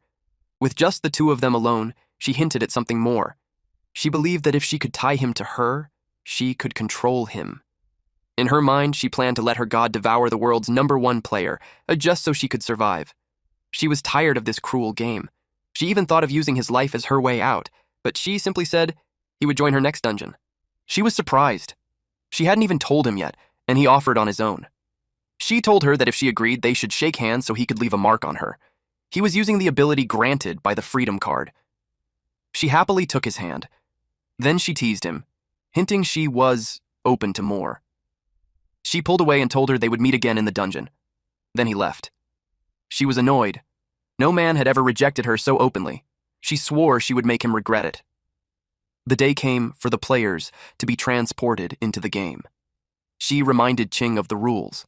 Ching said he remembered everything. She activated the second use of freedom. The system confirmed it had locked onto the target, Jian's dungeon. It asked if he wanted to enter. She confirmed. The dungeon was called Doomsday Paradise. Freedom activates. She and Ching enter the C-rank dungeon, Doomsday Paradise. Their bodies start to pixelate. Collecting all S cards is Ji's true goal, so he must enter the dungeons he never cleared in his past life. From this moment on, his path to becoming stronger will be different. They appear inside the Doomsday Paradise first stage preparation room. Ching is surprised to see a preparation room at all. She suspects it is tied to the dungeon's rules. He has only seen shared clearing guides for this dungeon. For now, he observes his surroundings and analyzes the situation to increase his chances of success. A system window pops up, welcoming him to Doomsday Paradise. Before the game begins, everyone has the right to form a team. The system tells him to click an avatar and send an invitation. If the other party accepts, they become teammates. The team limit is 3 people. Ching didn't expect so many people inside the dungeon. He asks Shi who they should pick as a teammate, and Jian works for the evil gods. Putting her on any team would harm others. Rather than letting her hurt strangers, Shi decides it's better if she stays close to him. He also has the ability to suppress her. It's the perfect chance to keep an eye on her. Meanwhile, Jian wonders if she should team up with him first. Then again, joining another team and helping her god harvest lives also sounds tempting. Right then she receives an invitation from Xi and Ching. She is amused by how impatient they are. She says that being with him, the world's #1, might make things much easier, so she accepts. The moment she does, she is teleported to them. Ching is surprised to see her. She pretends to be scared and runs toward him for a hug, but Shi sidesteps her easily. Not today. Shi calmly tells Ching to open the door since their team is now full. Ching recognizes her, but he trusts that Shi has his reasons. So he decides to believe in him. Jian gets annoyed at him. She believes there will come a time when he will beg her sooner or later. She is confident because her god tells her all the hidden rules in advance. She plans to play a few tricks and doom him forever. They open the door. An eerie forest waits outside. This dungeon is Doomsday Paradise Part 1, Zombies in the Woods. The rule states that the top 30 teams with the highest points can enter the next stage. The leaderboard is open, and Shi's team is ranked number 007. Ching notices how unclear the rules are. It doesn't even explain how to earn points. Jian says, it's simple. Since there are zombies in the woods, the more zombies they kill, the more points they get. Ching asks Shi if there are really zombies. Shi calmly tells him to move since this stage isn't that difficult anyway. They keep walking. Then they meet the zombies. Ching panics the moment he sees them. Yes, they are very real. The zombies hear them and rush toward them. Ching starts to panic as they charge in, but Shi simply pulls out his sword. Shi makes his move. He cuts down the zombies in front of him. Ching is amazed. In real life, it's impossible to feel someone's power this clearly. But seeing Shi fight, only one thought comes to mind. Like a god walking on earth. Jian realizes that the world's #1 is truly absurdly strong. Now she understands why her god wants him so badly. Ching keeps slicing through the zombies. To get clues for the S card, taking first place in every stage is required. Xi knows there are several experts who have reached this stage. His problem is how to beat all of them and claim the highest score. Soon, all the basic zombies in the area are wiped out, and he gains 50 points. King thinks they have already secured first place. Jian even praises him, but Shi knows it won't be that easy. Many players can handle basic zombies. The rankings show Team 007 in first place, followed by Team 001, then Team 009. All of them have 50 points. Team 0018 sits in 4th place with 49 points. The gap is almost nothing. They didn't expect so many teams to have the same score.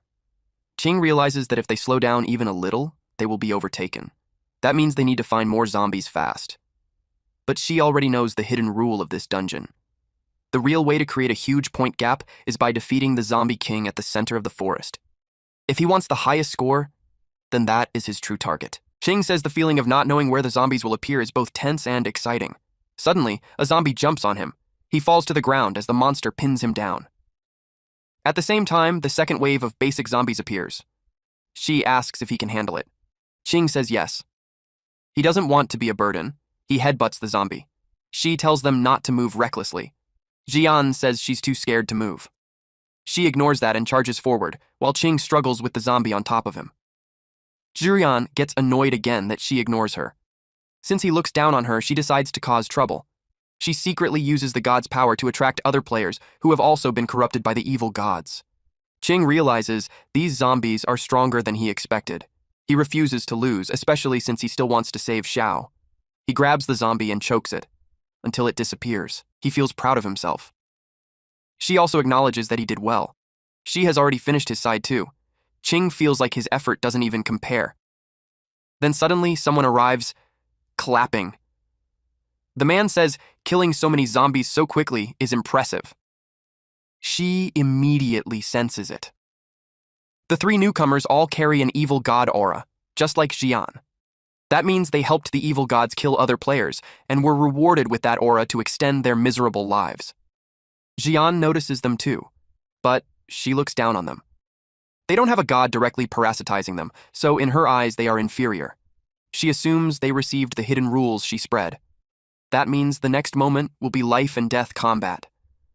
She can also feel it. The god is looking forward to the slaughter. Qing asks if they are players too. He even suggests forming a team so they can help each other. They think he's naive.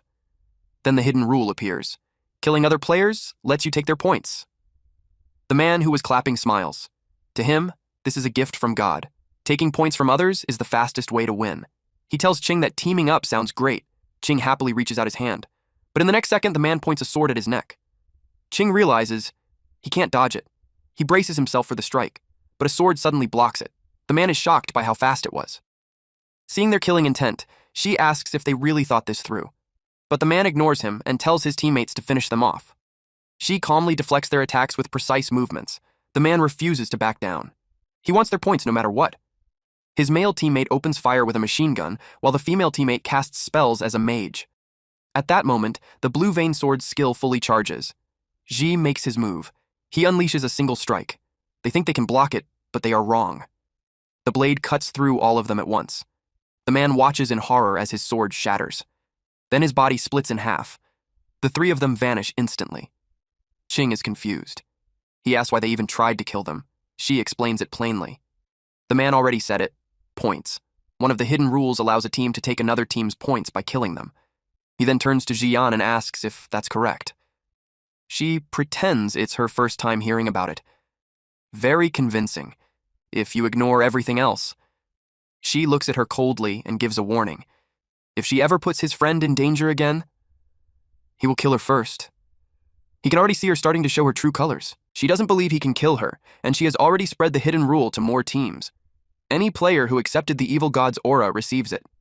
The real slaughter has begun. She is sure she won't make it out alive. The system announces that Team 007, she, Qing, and Jian, now has 163 points and is ranked first. They inherited the points from the team she just killed. But even in first place, they can't relax. She notices that more players are being infected with the evil god aura. He expects things to get even more troublesome. Qing quietly tells him something feels off about Jian. He suggests leaving her behind and moving on alone. She shakes his head. It's not the right time. Letting her go now would only cause more damage. There are still many normal players around. She would get them killed. Qing agrees. For now, they have to keep her close. More zombies start approaching. Qing panics a little. She tells him to keep up if he wants to grow stronger. This is the perfect chance. They charge forward together. Qing is determined. He wants to become as strong as she, to save Xiao and the world. After that wave, Qing is completely exhausted.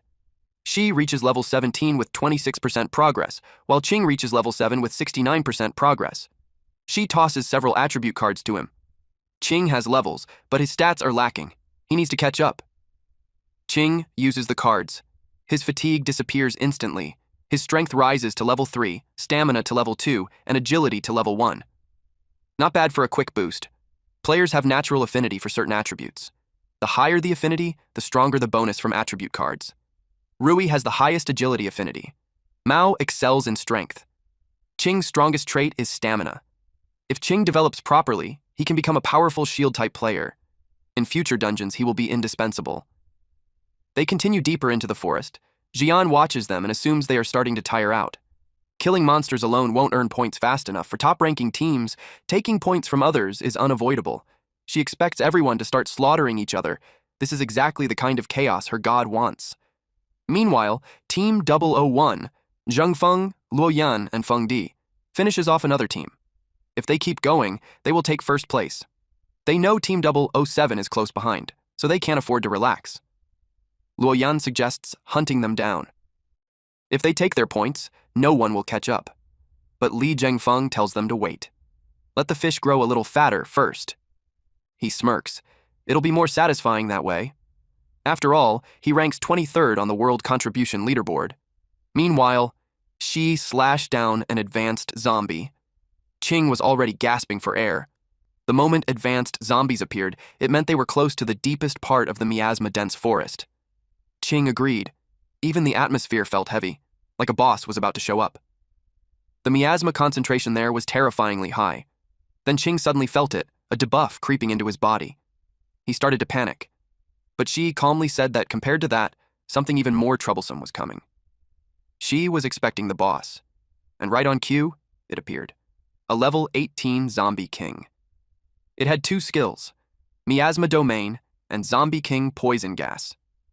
Qing froze the moment he saw it. Its face slowly came into view. Pale, corpse-like skin, hollow features, glowing red eyes locked straight ahead, and a twisted skeletal grin that made it look even more terrifying. Then it charged. But Qing wasn't useless. He slammed his head straight into its jaw. The impact pushed the Zombie King back. Qing felt proud of himself for that one. She noticed it immediately. Qing's stamina affinity was abnormal. If he could develop that skill further, becoming the strongest divine shield wasn't impossible. The Zombie King roared and rushed at them again. Qing panicked. It was coming back. Shi stepped in and parried the attack with his sword. He told Qing to move aside. This wasn't something he could handle. Shi would take over. But the Zombie King didn't stop. It kept attacking relentlessly. Shi blocked each strike, but he quickly realized something. The creature's body was incredibly tough. Normal slashes wouldn't break through. He needed another approach. The Zombie King suddenly inhaled deeply. Shi's eyes sharpened. A skill was coming. The next second it exhaled, releasing a stream of green liquid. Shi sidestepped just in time. The attack splashed onto a nearby tree, instantly corroding it. This wasn't an enemy he could rush. He had to find its weakness. But while Shi focused on the fight, someone else was watching. Hidden in the shadows, Team 001. Zheng Feng told his team to stay put. They would wait for Shi to finish the boss, then ambush them and steal everything, the rewards, the points, all of it. The Zombie King rushed straight at them. Shi didn't hesitate. Every creature has a weak point, and most of the time, it's the neck. So he aimed for it. His blade slammed into the Zombie King's neck, and nothing happened. That's when he realized this thing's weak point wasn't where it should be. The Zombie King instantly swung back, claws slicing toward him. From the side, Jian watched with a devilish grin. In her mind, this was obvious. Treat monsters here like normal enemies, and you pay for it. But Shi stayed calm. With the boost from surging wind, he was confident. Speed alone could overwhelm it. He shifted and slashed across its chest, but the monster countered immediately. No damage, no hesitation, just pure retaliation. Shi's eyes narrowed. Hitting it didn't work. Dodging forever wouldn't work either. So where was the real weak point? Then it clicked. Qing. Earlier, Qing had managed to hurt it, not with a blade, but by smashing into it. Right then, the Zombie King inhaled deeply. Shi locked onto that movement. That had to be it. Qing saw it too. He panicked and shouted for Shi to dodge before the poison came out, but Shi didn't move. Instead, he said calmly, this next strike would decide everything. And then, he charged straight in.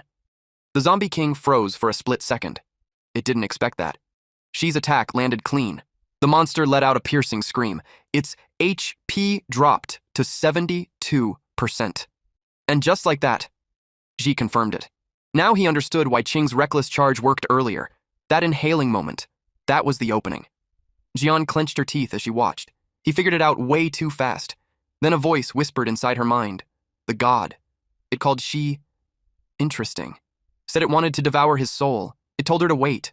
When the moment came, it would descend into her body and take him. She quietly agreed. but inside she was already irritated. Every time that thing possessed her, it left her drained, sore, barely able to move for days. And now, because of she'd have to go through it again. Zheng Feng, on the other hand, was impressed. He could tell. This guy wasn't normal. Strong, calm, sharp instincts. He started wondering where she ranked on the leaderboard, and more importantly, when he'd get to fight him. The zombie king roared again, furious now. But she just looked at it like it was already dead. He told it plainly, its weakness had been exposed. There was no point struggling anymore. Then he kept attacking. Again, and again, and again. Each strike hit the same spot, relentless, precise, until its health dropped all the way down to 9%. The monster dropped to the ground, landing hard on its backside. She stepped forward. This was it, the final blow. But right as he moved, another team rushed in. Team 001. She caught the movement instantly. They weren't here to help. They were here to steal.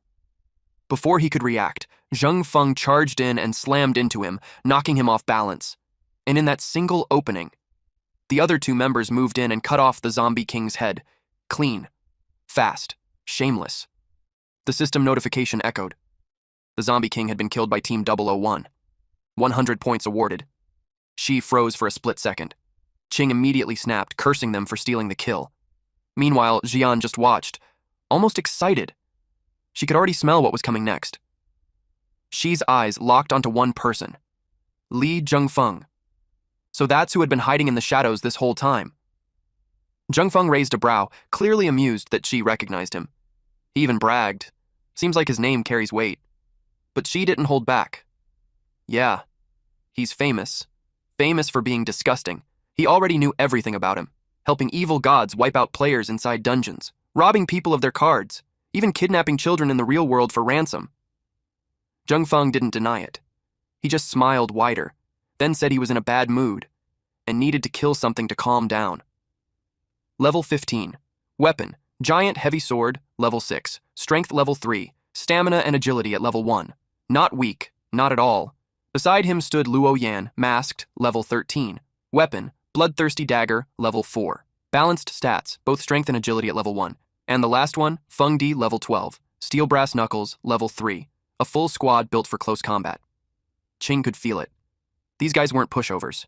Even Ji Yan suggested backing off, but Zheng Feng had no intention of letting them leave. To him, killing them and taking their points was the real reward. Then Yan spoke up. The zombie king dropped something.